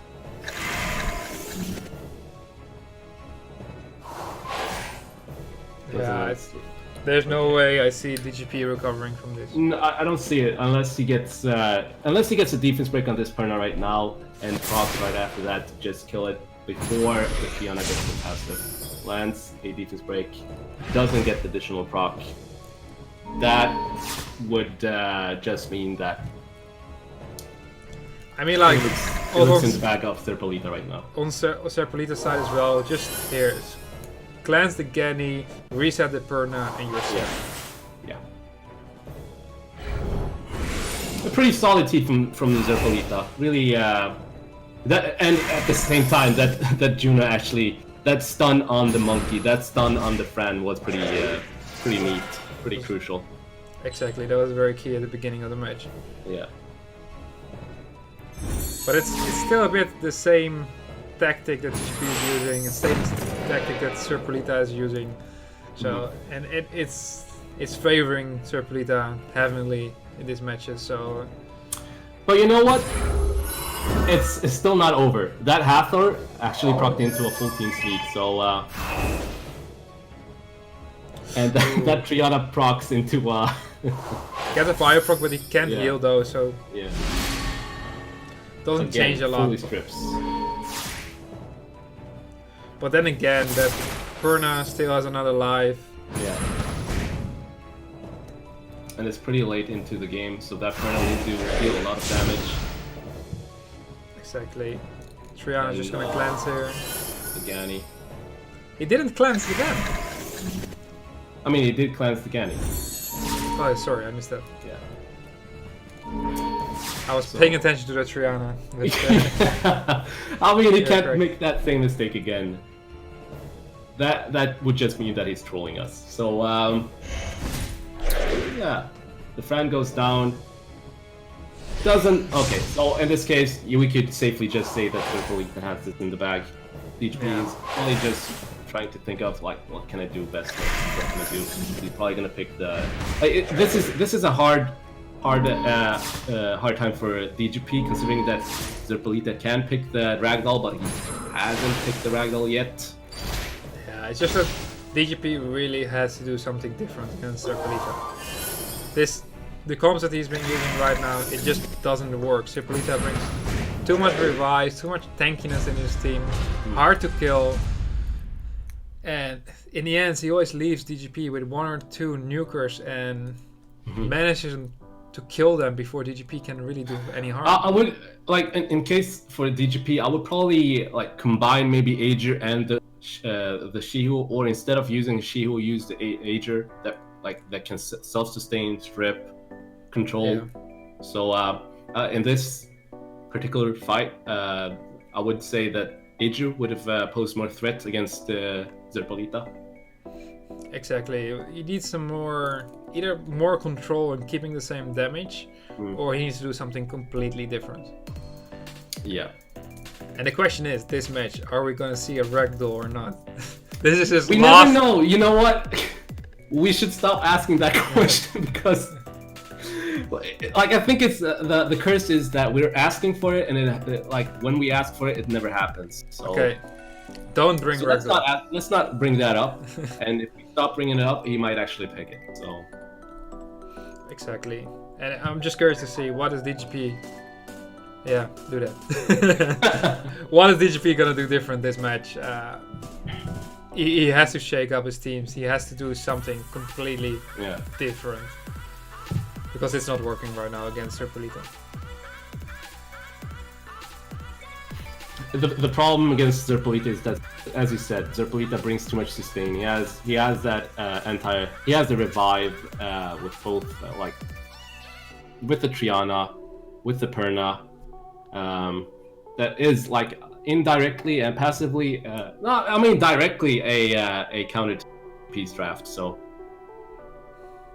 yeah, that's correct. It's hard to go through, and especially if you just want to go pure damage, and then Zerpolita always have something to either sustain or to start controlling DGP's side, and then it's almost like you feel like the game is slowly moving towards Zerpolita, and then at one point the nuker goes down on DGP's side, and he pretty much won the game.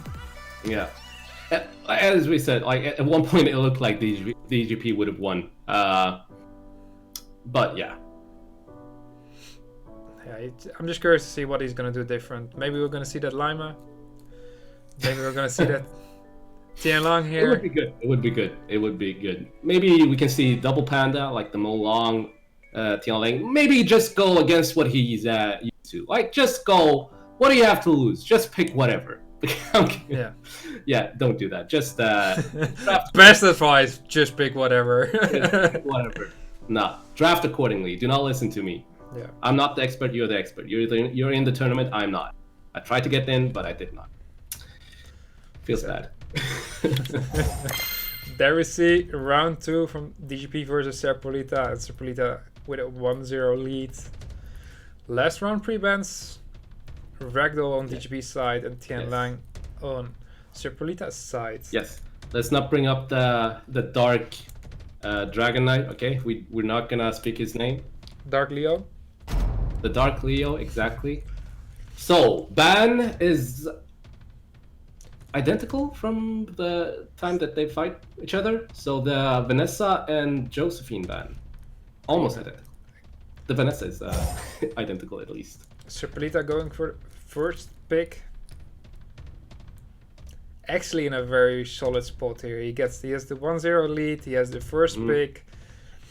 He has the Dark Leo. The Dark Leo exactly goes with the Hathor first pick. DGP responds with Ganymede and the Perna, taking away the Gany Hathor comp.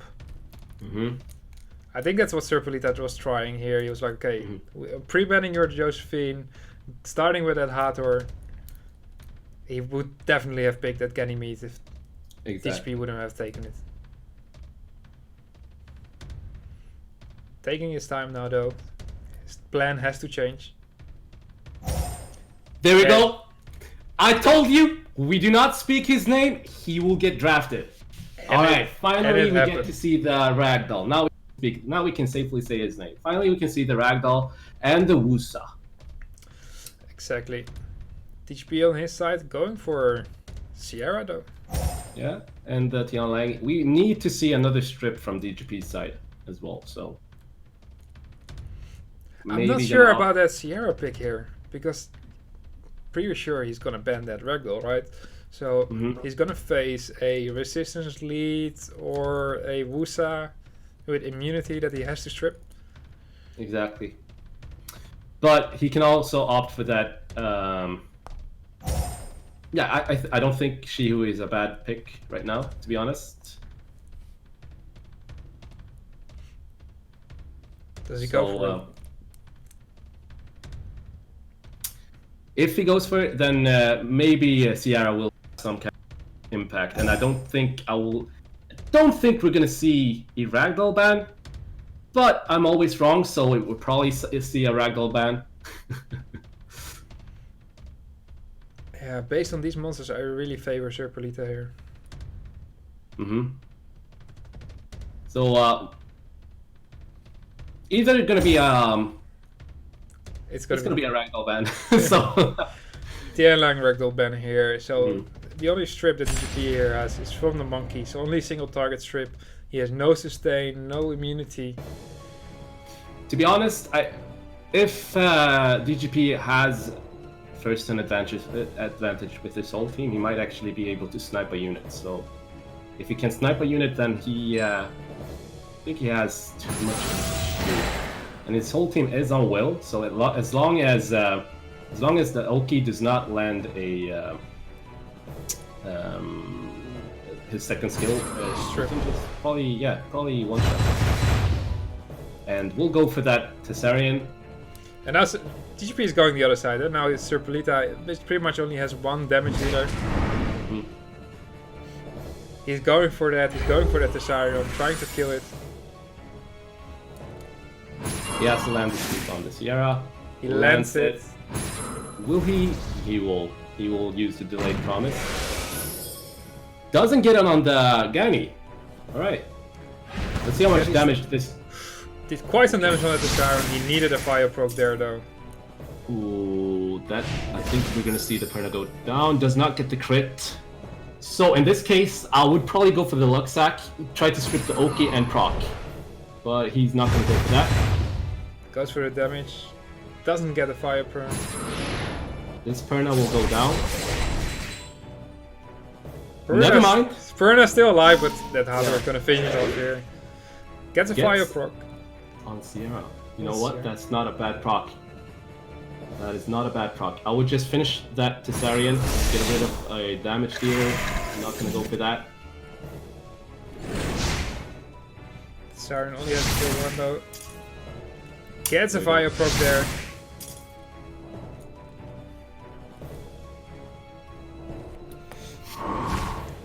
Goes for some extra damage on that Sierra. That Sierra really has to get it proc there. Yeah. Get another bomb.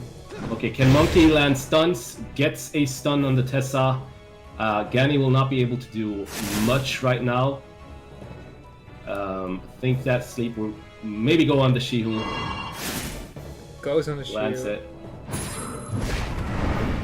Lands the increased cooldown on Sierra. Sierra still doesn't manage to kill that Tessarian. Can he kill it off with Genny here? He needs a fire proc there. Does. Oh, that was a really good fire proc. That's a really good fire proc there. Really crucial fire proc. Now the game has changed. Can he stun the Oki? Doesn't get it. However, the Oki still has...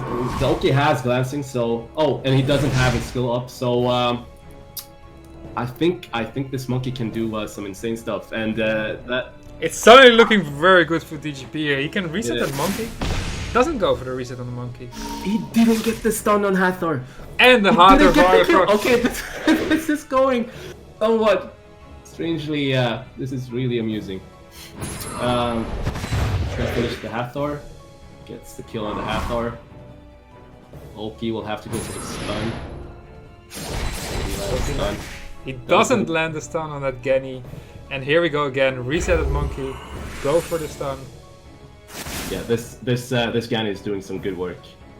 I would probably go for the stun in this case, considering he has immunity up, but... Exactly. But it doesn't matter, he gets the fire proc. He gets the fire proc. That is... And he gets the win here.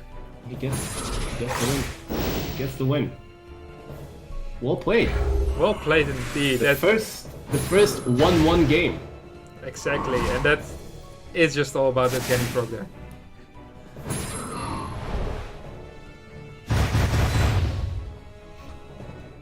Yeah, that Gani proc was really crucial. So we could set everybody's ATB back and just take away the skills from Wusa. Yeah, and I think it doesn't really matter. Like on both sides, they were a bit lucky on the procs. Serpolita getting the procs beforehand especially with the Tessarion. And now at the end, DGP getting that proc, but exactly at the right moment. He could reset that Wusa. That Wusa just couldn't bring in the immunity, couldn't bring the shields, and that's pretty much caused DGP to be able to do enough damage to kill it off. And with the monkey, exactly. Exactly, and at the end, Hathor a bit lucky there. Serpolita, I wasn't sure whether he could get the win there, DGP, because that Hathor procced. Didn't get stunned by the bomb, then he proc to kill off that Sierra. Yeah. It was hard to tell what was going. It was like a roller coaster of emotions there. It was. Before that Genny proccing, getting that third kill on the Wusa, resetting it, and then that Hathor doing magic back. Interesting match for sure. But DGP got his first match against Serpolita. 1-1 now. Last match. No ragdoll. I mean, we can assume it's going to be pre-banned. The key here was that Serpolita picked the ragdoll so that DGP could just ban it. That was the key. That was the key. That gave him the edge that he needed. Yeah, but I still think that draft-wise, Serpolita had a small edge on DGP here on this match as well. But yeah, we're going to see it. Last match. What do you think? Yeah. What do I think? So DGP has to set out for like Serpolita going with that safety team, as we've been talking about, that revive team. He has to draft according to that. If Serpolita is going to go with that team, if he's going to go with that, DGP has to adjust his drafting according to that. Yeah. So it's all about that. It's all like now it's all about the draft game. This previous game was not too much about the drafting because they did have two solid units that they could pick, the Ragdoll and Fialang, and they were banned, and the rest was just bonus. Exactly. So we're actually I'm it's hard to guess. I know the pre-bans, we already know it. It's going to be Ragdoll on DGP side. It's going to be Tianlang on Serpolita's side. DGP still has to do something different in this match. Yeah. It feels like very, very tricky. It is tricky, and he can't really opt for the same team as it before, like because Serpolita had too much sustain in that case. Exactly. All right, so if I'm correct, DGP has the first pick in this match. And there we go. Ragdoll and Tianlang ban. DGP will he go with the Vanessa first pick? I think he will. He's not gonna let Serpolita go with Vanessa Triana. No, I don't think so. So he's gonna go with this Vanessa again, and that Vanessa was banned quite often against Serpolita so far. Yeah. So there's no reason to not go for it. Well, he's taking his time, so. But maybe, he's just thinking through the drafting right now. So Serpolita might go for that Perna Triana. No, not Perna Triana. It's going to be the same thing as before. Perna Gani. Takes away the Gani from DGP. DGP might respond with that Hathor pick. Probably does not want to let that Hathor, Gani Hathor through, maybe? I don't know. I don't think he should.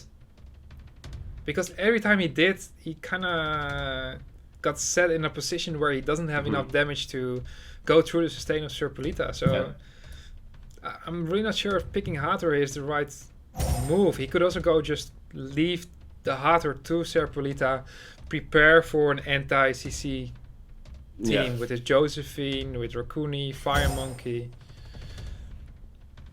Serpolita going exactly the same draft. DGP as same thing here, goes with exact same draft. Let's see if we can see. And there we go with Antares. There we go with Antares pick. It's same like the first match, right? No, the first match wasn't a Antares.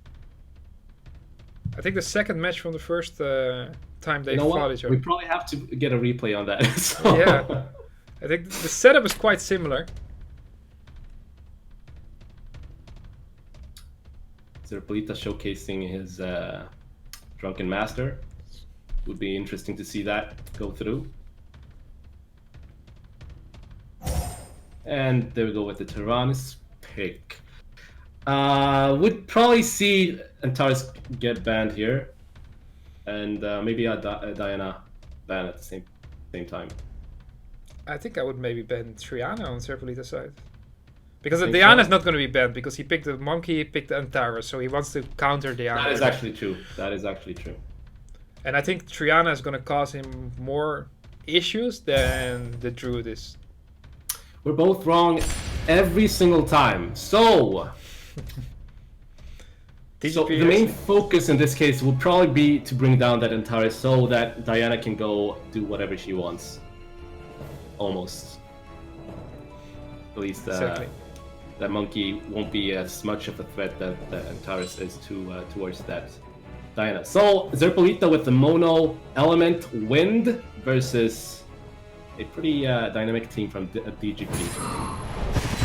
Exactly, DGP actually gets a that. double stun there. Okay, alright, and here we go, Antares. Finally he gets some action. Lands a death break, gets a fire proc there. Can that monkey finish it off here? I would go and proc that passive from Triana. He doesn't. do that. You know what? That is actually a correct play because Gani could have just reset Triana. That's correct. Procs it now though. And Antares gets some proc. I think that's pretty much going to be the decider of this match. How often is Antares going to get a turn? Yeah. Gets a turn here. Can he get some stuns? What is that? Maybe an AoE? Doesn't get a stun. It's a bit tricky here to go with Diana, right? So It is. gets a And there stun we go. though.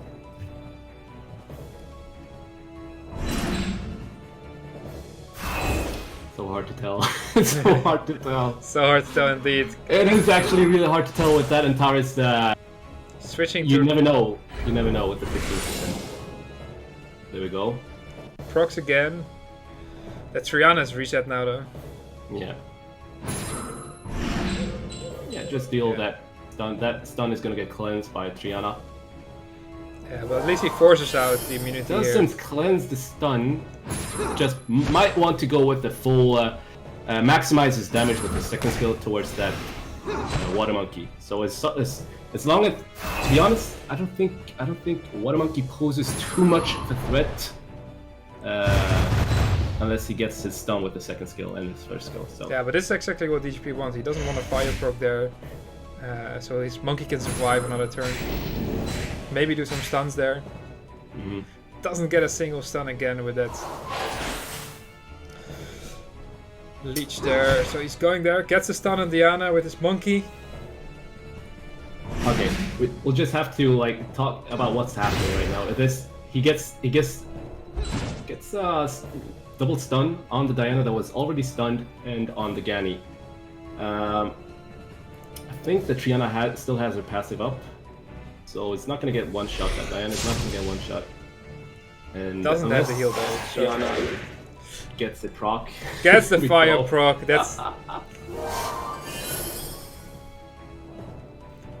That might be the proc that took Yeah, it's away the- the chances from. But however, if he takes down this Diana, yeah, what she will do. That's the defense break on the Tyrannus. Tyrannus has to be the next target. However, Tyrannus combined with the Gani, that really Yeah. hard to deal with. But he can get the he- stuns here, right? So Defense. Can Gani get a proc? Antares get proc. procs. Can he get stuns? No stuns No again. stuns. Almost as if this Antares is on Swift build. He gets the stun though. On that Triana, Bio procs, lands a death break. Here's what's crucial. This Antares needs a proc right now to just finish that Triana. Doesn't get it. And gets Okay. stuns. Though I'm gonna reset. that monkey is gonna get a turn here. Yeah. With a glancing debuff on him. Can he kill? Ooh, almost killed. Okay, that Triana is gone. Now it's all up to. Okay, it's looking pretty good for DGP at this case. Yeah, as expected. He's going for that Triana refight.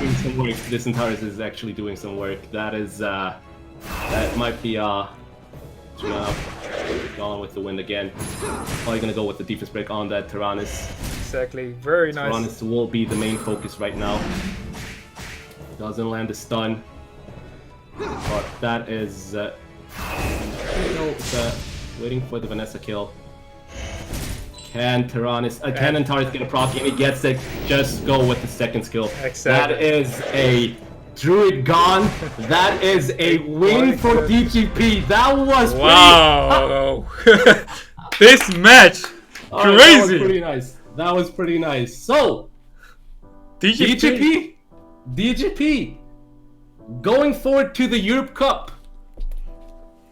Congratulations. As we almost predicted, but it was more like a biased prediction. Yeah, that's true. But it actually went through. Yeah, but insane those matches. I mean, that last match, the whole match. All Antares. That was all Antares. That was all Antares, but the whole match I felt like all Antares. I was just looking like, what's gonna happen? What's gonna happen next? No clue what's gonna happen. So the main issue for Zerpolita in this case was that he didn't focus the Antares. He went for that water monkey that doesn't really pose too much of a threat against his mono team, which was pure wind. So I can understand though, because that monkey was shown to be a bit squishy in the first match when he tried to kill it. So it would have been a lot more easy to kill the monkey first, so he doesn't have to deal with that later. And also kill the monkey first. If required, you can proc the Vanessa passive. In this case, you had the Genny to reset it, but if that wasn't the case, he could proc that passive and then continue on Antares. So yeah. I do understand Zerpolita's choice there, because it was the easy kill, and Antares would have been... If you're a bit unlucky and you're 1-1 and you're glancing hitting that Antares turn after turn, you're losing because of that. That's... I kind of understand the choice there from Zerpolita, but very, very interesting match. It was a really tense match. I mean, it was... I couldn't really predict anything. I really didn't want to talk about what was happening. I just wanted to just enjoy, like a really good, really good wine, you know. I just wanted to enjoy the view. I dare to say that this match was the most crazy match of all so far. In terms of who's gonna win, who's controlling the match, I mean, I think all of the fights was almost like that, except maybe for Obabo's last 3 fights. But every fight was pretty tense. And I did enjoy everything. It was really fun to watch. So, here we go.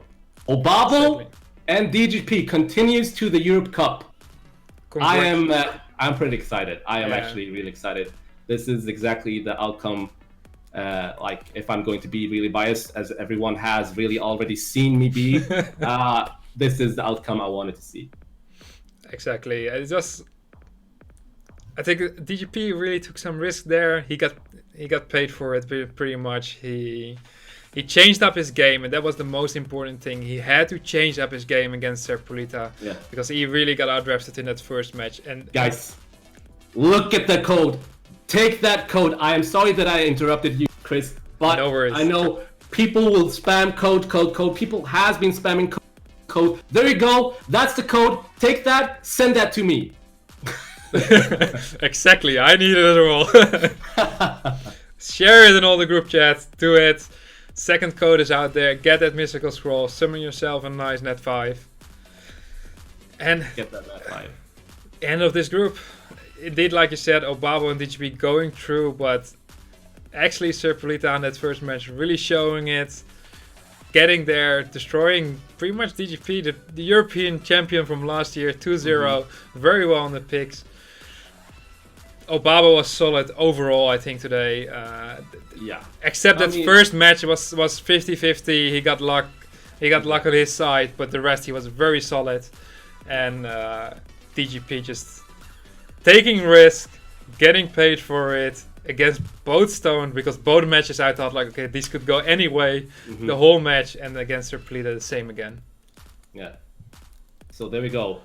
That's all the stages. We have Group A, Rozeth, Chen, continuing to Europe Cup. Group B, Seishizu, Lucky Q, continuing to the Europe Cup. Group C, Boss and Blue, and now Group D, we have Obabo and DGP. All qualified for Europe Cup. It's gonna be a really.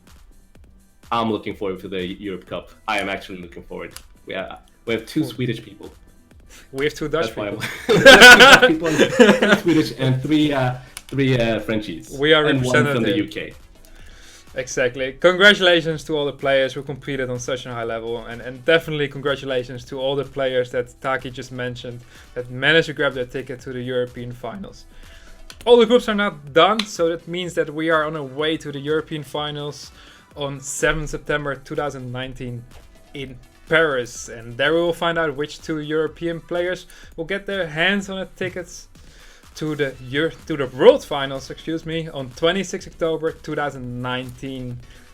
At the World Finals in Paris again, you will be able to join the audience live, so just make sure to follow all the social media channels. Check out when the tickets are available. They will post it there. I would really advise you to go if you can. It's an amazing experience, and I wouldn't want to miss it. Just make sure, follow the social media channels, and they will post there how to get your hands on those tickets.